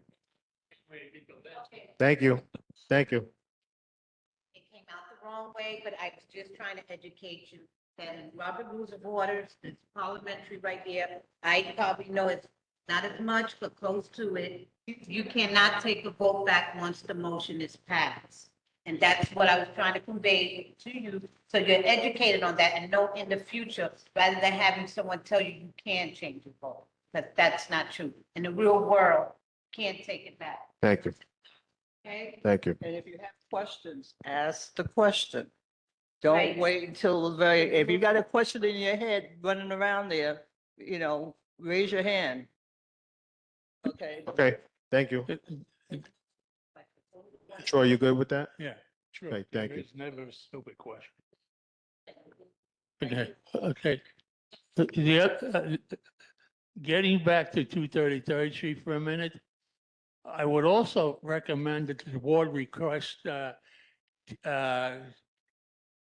TCAs at certain intersections like Laconia, Bronxwood, and especially Granada, Baychester, and 233rd Street. When they're working in that intersection, it's going to be pure hell. And you need TCAs to control the traffic. And I didn't hear anything about any TCAs in the contract. The contractors do not like TCAs because they have to pay them. The city doesn't pay the TCA. When a TCA works for a contractor, they pay the TCAs. And it will be two people, because when they come on, you would need them from 7 to 7. And they would have to come on at 5 and leave at 9.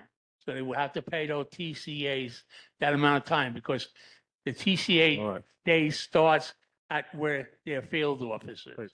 All right, Cole. So we have to move on. Thank you. Robert Hall, Yeah, committee, what committee? Housing Committee. Although we did not Committee approve. one. Committee one. Although we did not approve it, the city of Yes is creating backyard apartments. It's called ADU, accessory dwelling units.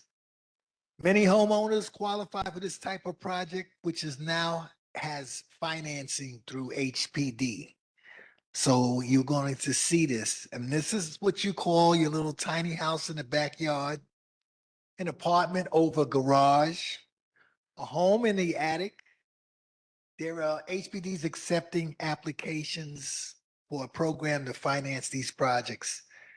These units are also called granny flats. Okay, right now I'm seeing 395,000. That's what I'm seeing. All right, that's subject to change. Robert, what I'm asking, what can I make a year in order to be qualified for this program? There's no cap. There's no There's cap. no cap.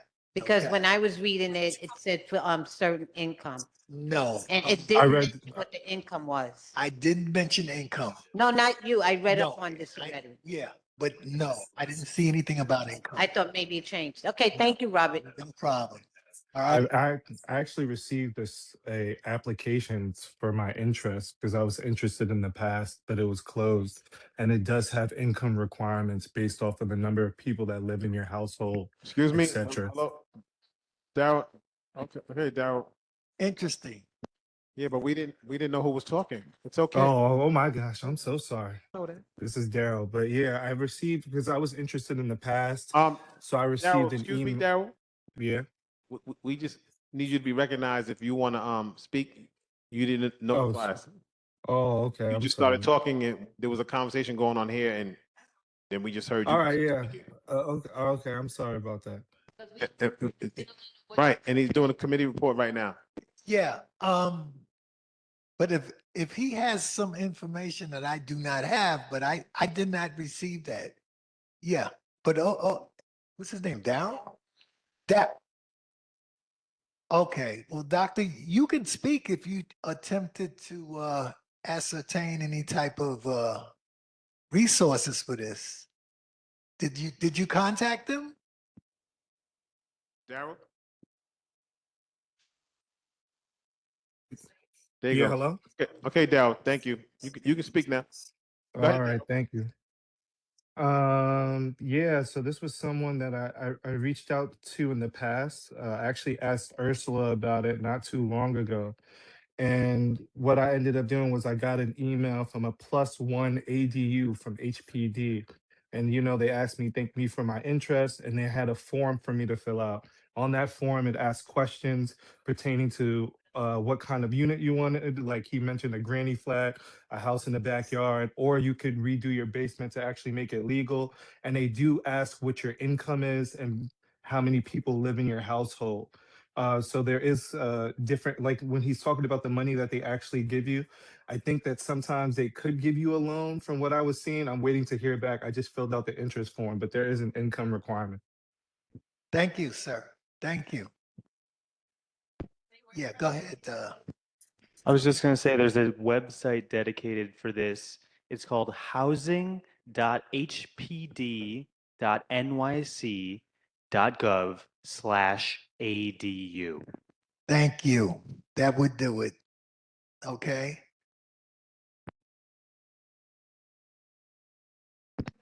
Housing. Housing.hpd.nyc.gov/ADU. But if you just type in your search engine ADU housing NYC, you should be able to find it. Right, and you can go on the site and you can put your address in, and it'll tell you if your home qualifies for an ADU. Thank you. You done, Paul? Thank you. Next up is Committee 3.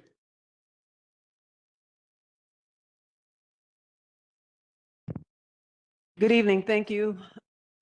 We had a most awesome meeting, and I'm going to turn everything over to Javid.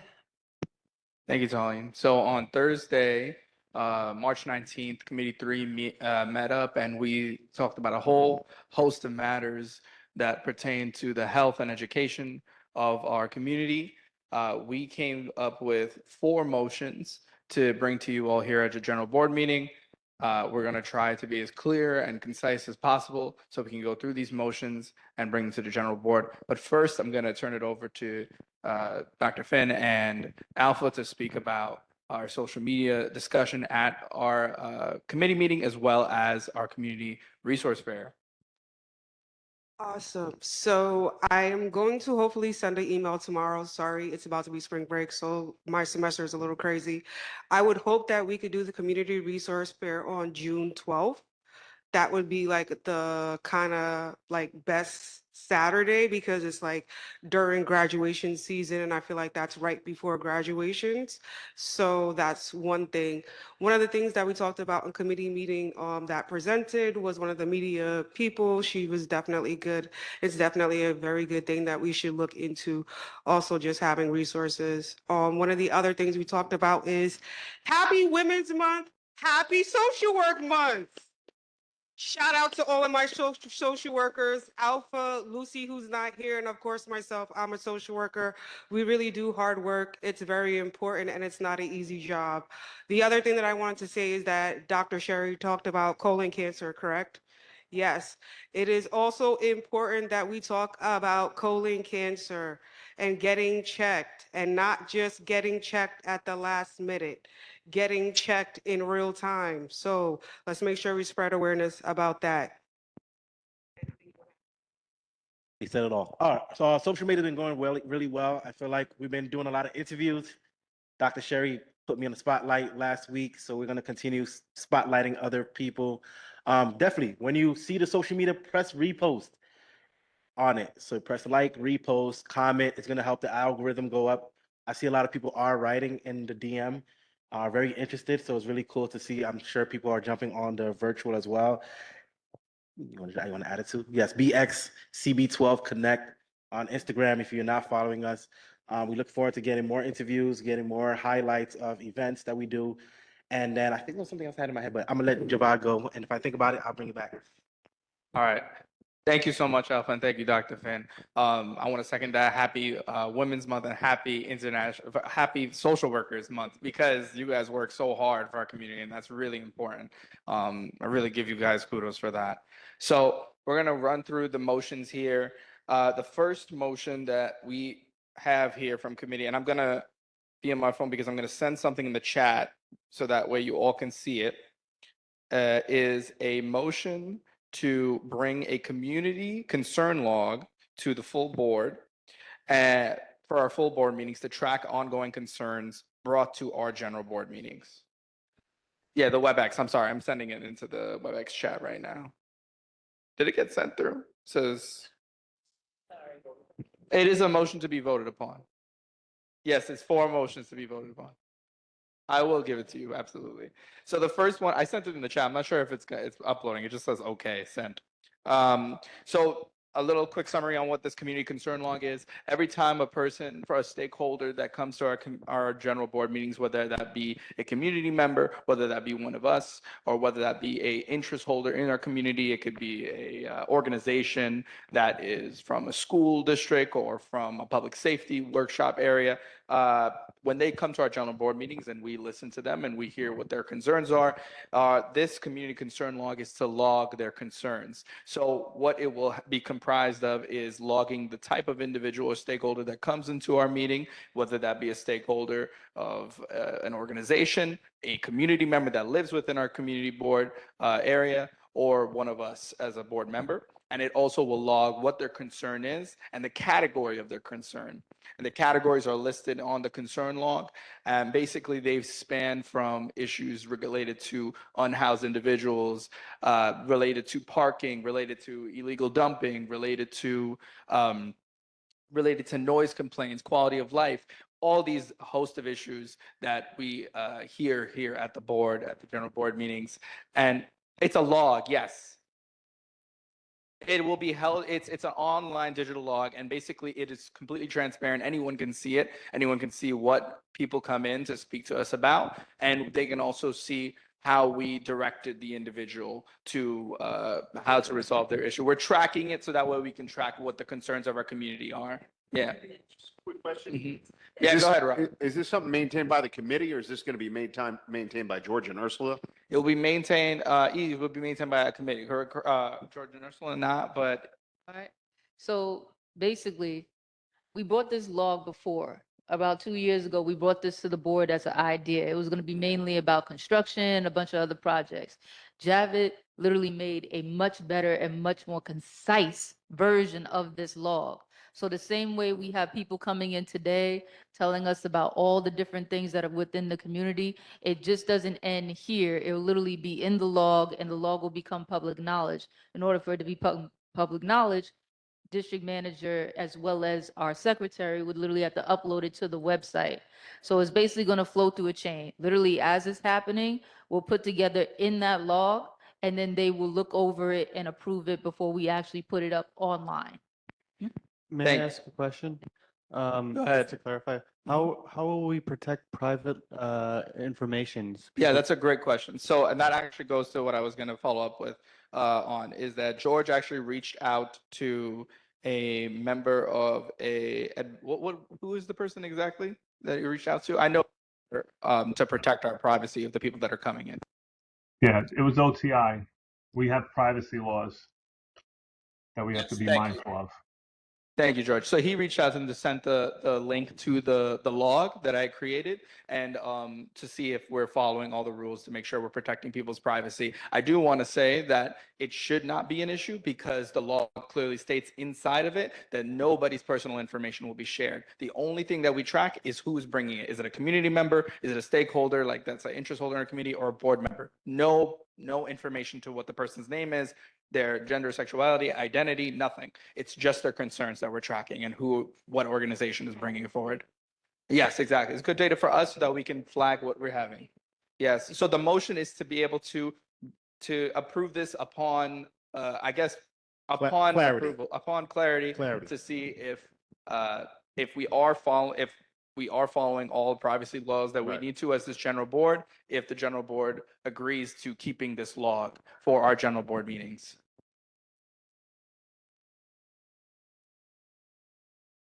Oh, sorry. Go ahead, Ian. So we're gonna pause real quick because I just would like to make a suggestion, all right? And I'm basically gonna echo what Carl suggested, which makes the most sense. There are 4 motions that are gonna come to you tonight before this from this committee. It would make the most sense in terms of time for us to vote on all 4 of them at the same time. If you have any concerns about any of the individual motions as they are presented, like we said earlier, say something. I understand that beforehand or even now is very unsettling for a lot of new members, but not even just new members, but members that have been here. I'm not going to call y'all old because that's rude. I'm going to say that you're veteran members of this community board, and sometimes even our veteran members don't feel like they have the space to say an opposing opinion. So to be clear, so all the air is settled, you are here because your opinion matters. So if you have a disagreement about something that's on the floor, say it. It doesn't matter if you think you're the only one that feels that way. We won't know that unless you say that. And then we can also work within that to get to a better solution. Everybody good? All right. Thank you, E. And I'm second that, and I also want to make sure. What Denise was just asking was, do we need a majority vote for? Yes.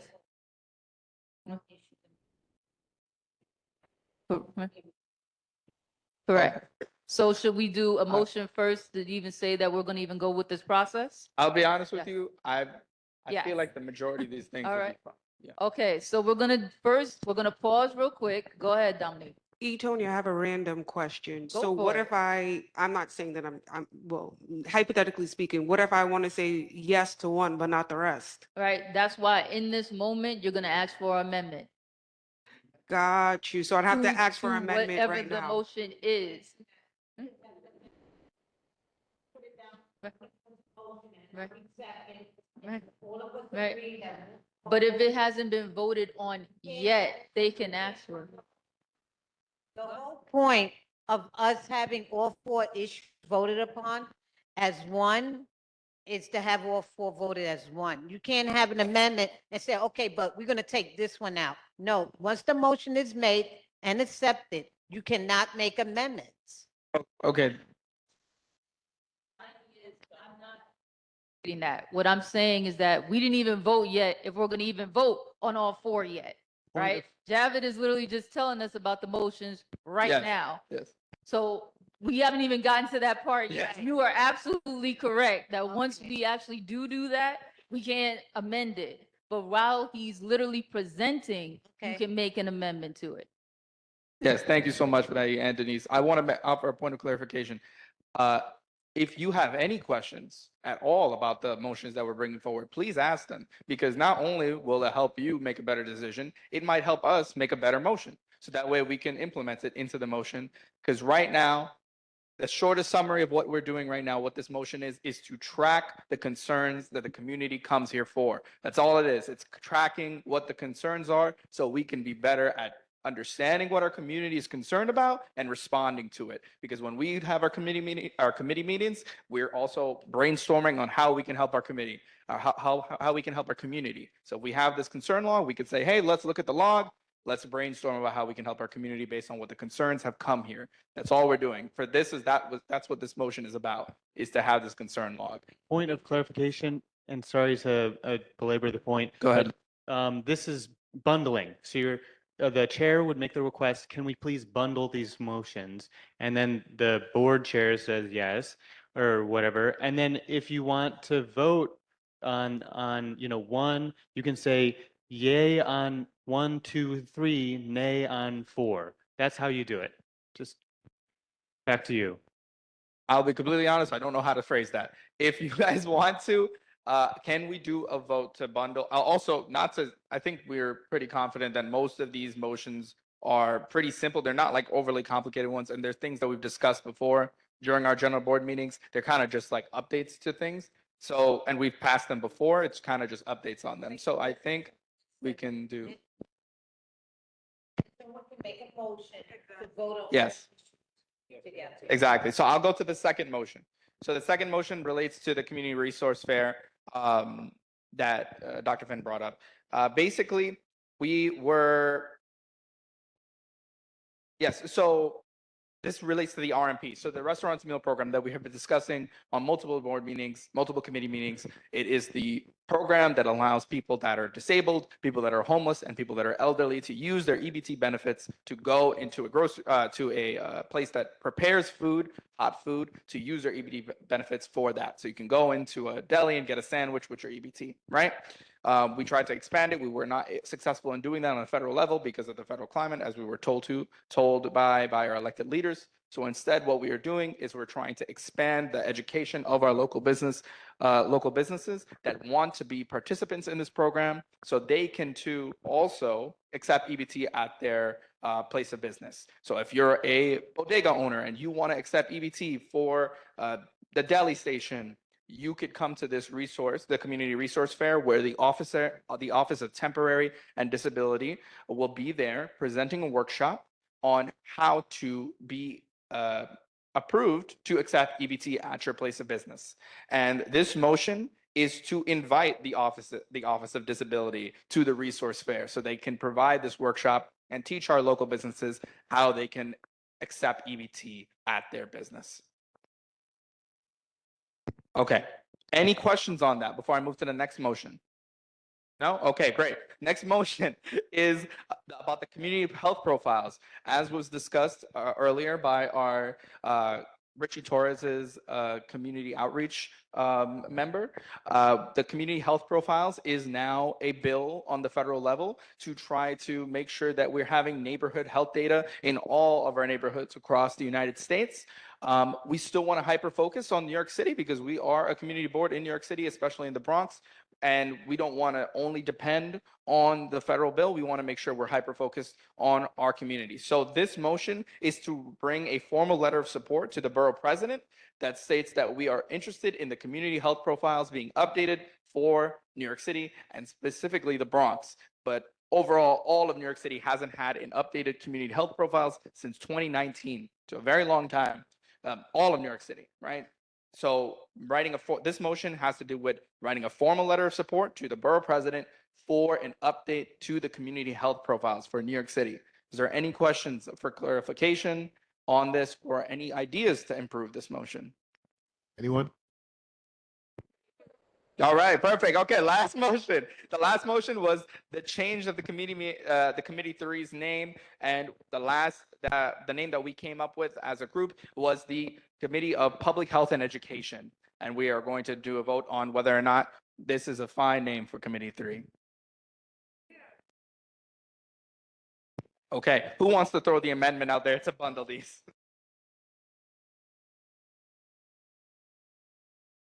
Yes, go ahead, Judith.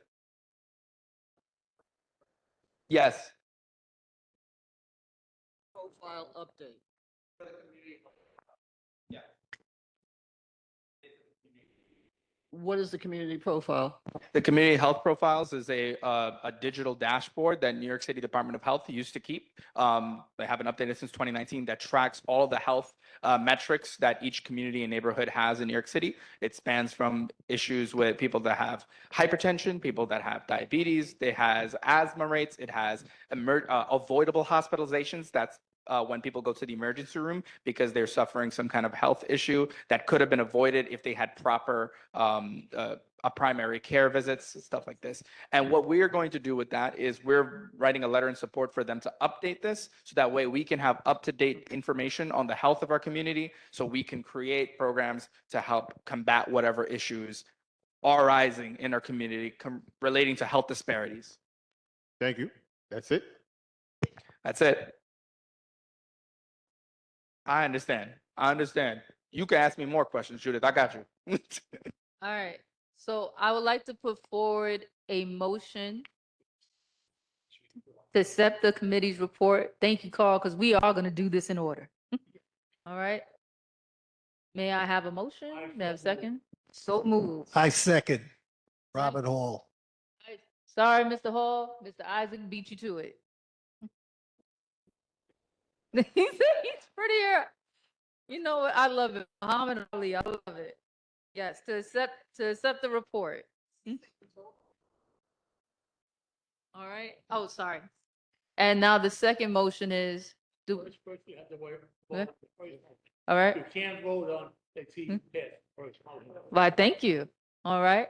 So, would y'all like to do this? See, and you wonder why we keep you around. This is the exact reason why we keep you around, Carl. All right. So, may we do it roll call style? Everybody good with that? No? You can do a voice. You want to do a vote? Okay. The report of the committee. Right. Say abstain or a nay. But the point is, the committee report should be accepted. It's what comes after the committee report, the second motion. So let's ask first, do anyone have any amendments to the committee's report? Any friendly amendments? Okay, Luke. I was go going to ahead. ask.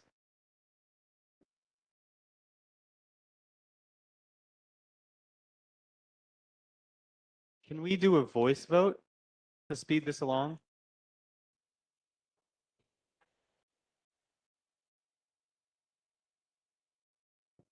A general vote on the committee report. And I don't see any reason why we should say nay to the committee report. Because they worked their butts off, pardon me. But the key is, let's get that vote out of the way so we can vote on the second vote, either approving or disapproving what they want to do. All in favor? Let's do a voice vote. There was a question? Oh, It was just, we can do the vote. I know. They're both not controversial. We could just do voice votes for both.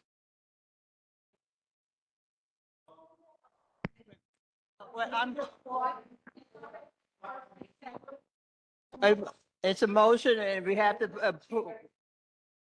And let us go through the roll call for the approval of the committee report. And I'm going to go through it because I think I've lost one person. All right, so I'm going to make this part simple. As you see, I was writing furiously to get all this stuff down. No, the motions were the long report.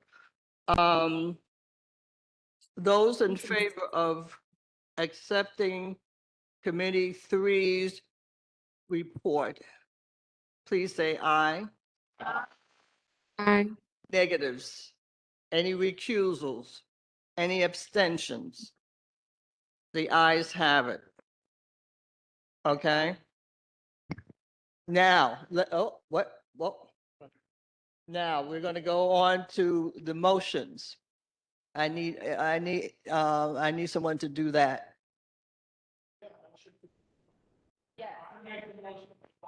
excuse me. Yes, go ahead. I make a motion to bundle all four recommendations from the committee. Second. Seconds.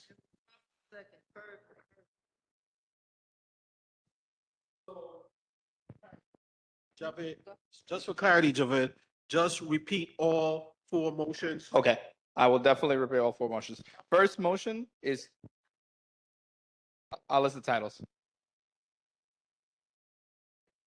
Go ahead, Judith. Yeah, I'll try.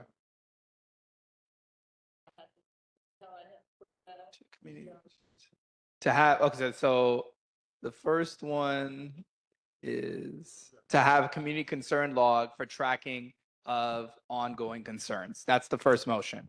The second motion is to invite the Office of Disability and Temporary Disability to the community resource fair that we're having to bring support for the RMP program. The third motion is sending a formal letter to the borough president for a community update to our community health profiles. And the last motion is to rename committee number 3 the Public Health and Education Committee. Good job. Does everyone understand all the motions? Okay.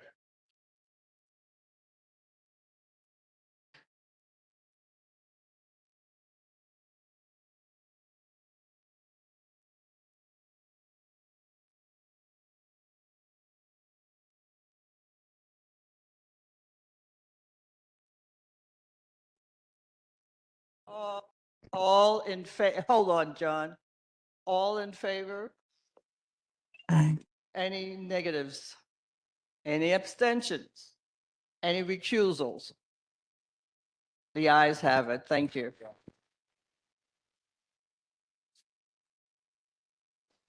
Motion passes.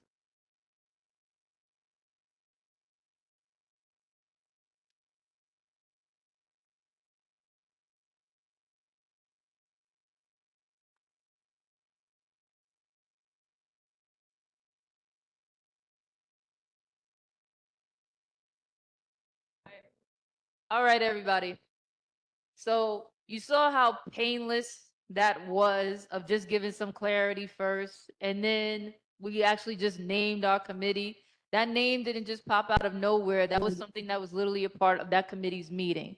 So for your next committee meeting, right? That means committee number 1. You can't just be committee number 1. I know you think you're number 1 and I love it. I love that for you, but you have to have an actual name so people know what your committee encompasses. Currently, committee number 1 is land use and housing. Committee number 2 is parks, environmental concerns, and safety. Just because you are not on that committee does not mean that you do not have an opinion about what it should be named. Everybody good? All right. So when you go back to your individual committees, and again, if you're not sure which committee you're on or when your committee meets, just reach out to Clinton, myself, or John, or George, or Ursula. Matter of fact, email all 5 of us, just so that we can confirm that you're on the proper committee. All right. And the next committee meeting for, Committee 1. all right. So standing committee number 1, that would be land use, housing, economic development, and business services, transportation, and capital improvements. That meets on the second Monday of every month. Standing committee number 2, which will have a name, just not tonight. Public safety, parks and recreation, environmental concerns. We meet every first Thursday of the month. And standing committee 3, no longer standing committee 3, public health and education committee meet every third Thursday without fail. If you cannot make it to your committee meeting or a general board meeting, it's not the end of the world. We just need to know in advance. Same thing for latenesses. Those do count against you as community board members. Pretty much the only thing that can get you off a community board is your own attendance and time. So with that said, we understand that everyone has, a real life outside of the hours we spend together. If there's something going on where you can't be here and you don't want to tell us all of the details, at least send us an email so we know that you won't be here. Right? And that's the end of my TED Talk. I'm heading it back over to Luke just to make sure that we have no updates or if he would like to say anything on behalf of committee number 2. Housing, land, Hi, transit. everybody. Thank you. I'll try to make this quick. We heard from Ujama Garden. Still have concerns around the vendor who's sets up a temporary food cooking establishment on the sidewalk, and there's some conflict there. I've heard a request for Bronx River Forest Greenway to be paved if anybody uses that Greenway. It's right under the Burke Avenue Bridge. It's pretty bumpy. Somebody says that they want to roller skate from Pelham Parkway all the way to Bronx River Forest. Sounds like a good idea to me. It hasn't been repaved in a really long time. And those are the matters. We heard that Coca-Cola Incorporated wants to go against our ban on plastics and reduction of plastics. We'll see if we put them on the agenda. But really appreciative of our environmental track record here. We're batting one in for everything on supporting healthy environments, despite what Coca-Cola might say. Thank you.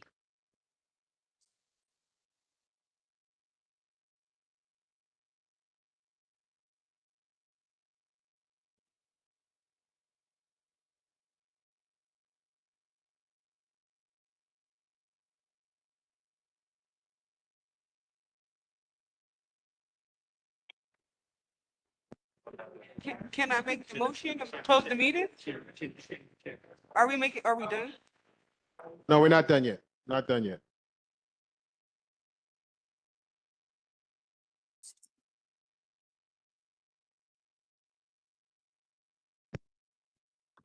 New business. New business. Okay, so can we hear about the community resource fair from Dominique, please? Thank you. Wait, I just addressed that though, Clinton. I told you I was gonna talk to George about the date. I didn't get to do it today because I had classes, so I just want to square off the date if that's okay, and then I got everybody next month. But I have definitely talked to some businesses. I have at least 5 or 6, and then I'll talk with Dr. Sherry because she has some resources also. Sounds good? Thank you. And community board night out in the community. So the suggestion was for me that we go to Triple Deuce, but I was asked if we can consider some other establishments in the district that we could go to. So if anyone has any ideas about where we can go, including Triple Deuce, or it doesn't have to be Triple Deuce, but they can bring it to me, let me know, so that we can take a vote on it somehow to decide which way we're going to go with the community board night out. Okay. I got one question. What day are we planning to do this? Because I know that we said we wanted to do it in April, or are we gonna wait until we are about to take hiatus? It might be May now because we're taking a vote. Got you. Okay. So but I need, if you're going to submit it, please submit it to me as soon as possible. There has to be somewhere where there's enough room for us all to sit down and be able to order. That's why I had mentioned Triple Deuce, because they have a big space. But if that's not where we're going to go, that's fine. It just has to be somewhere that can accommodate all of us. Okay.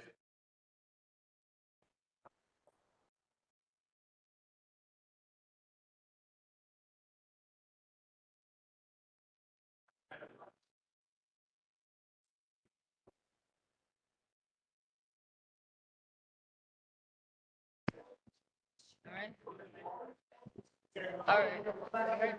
All right. Okay, everybody, we're almost out of here. We are literally almost out of here.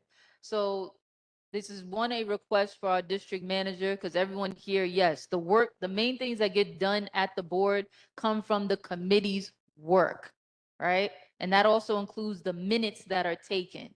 So whoever's responsible for doing your minutes, make sure that they submit them timely, because we would like to ask George to upload them within 48 hours of receiving them. So notice what I'm saying. If he doesn't get the minutes until like a week from your meeting, then we can't say, oh, he's to blame for not having the minutes up on time. All right.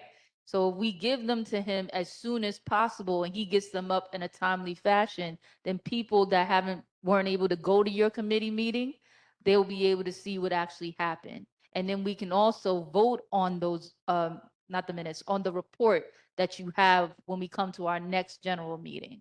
That was the first thing. So the second thing is, just to recap what we said earlier, if your committee is still without a name, that's what you'll be discussing at your individual committee meetings. And the last thing is, we're going to just not only that we're having a resource fair here, we'll also be having a housing fair, meaning an open house here at the Community Board 12 so that people can understand what each of our committees do and how to become a board member. Those are important things because people they literally do not know what a community board does, how it operates, and what are the resources that are available. So this is a good precursor to the resource fair because people will be able to come in off the street and speak to us directly about their concerns, something they may not want to do in an open forum like this. So it gives them that intimacy to get to know all of us one-to-one. So there was an email sent out asking the availability. I'm not going to reread all of it. We'll just resend it so that anybody that wants to be involved can be involved.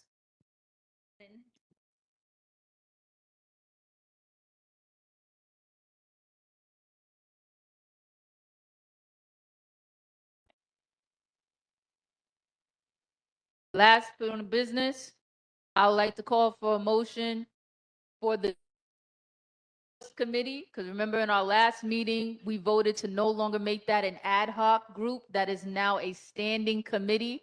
Does anybody have any oppositions for the bylaws committee being called governance? No. Does anybody have any other suggestions? No. Everybody understands that there will need to be a new chair and for that standing committee. Wait, have we in the bylaws We committee right voted now? on it already Okay, in thank you. February.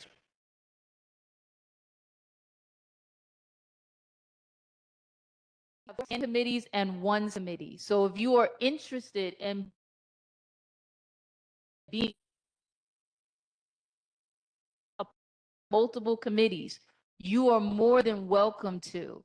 We don't want people to extend their bandwidth, but if you feel you have the space to be on another, again, your opinion matters. It matters because it makes it better. We got 26 new members of the NYPD added to the 47 precinct out the last graduating class. Let's just let you know, okay? 26 new police officers in our community, okay? So can we get a motion to adjourn? Just stand by. Oh, you made it. Who? Got it? Dominique?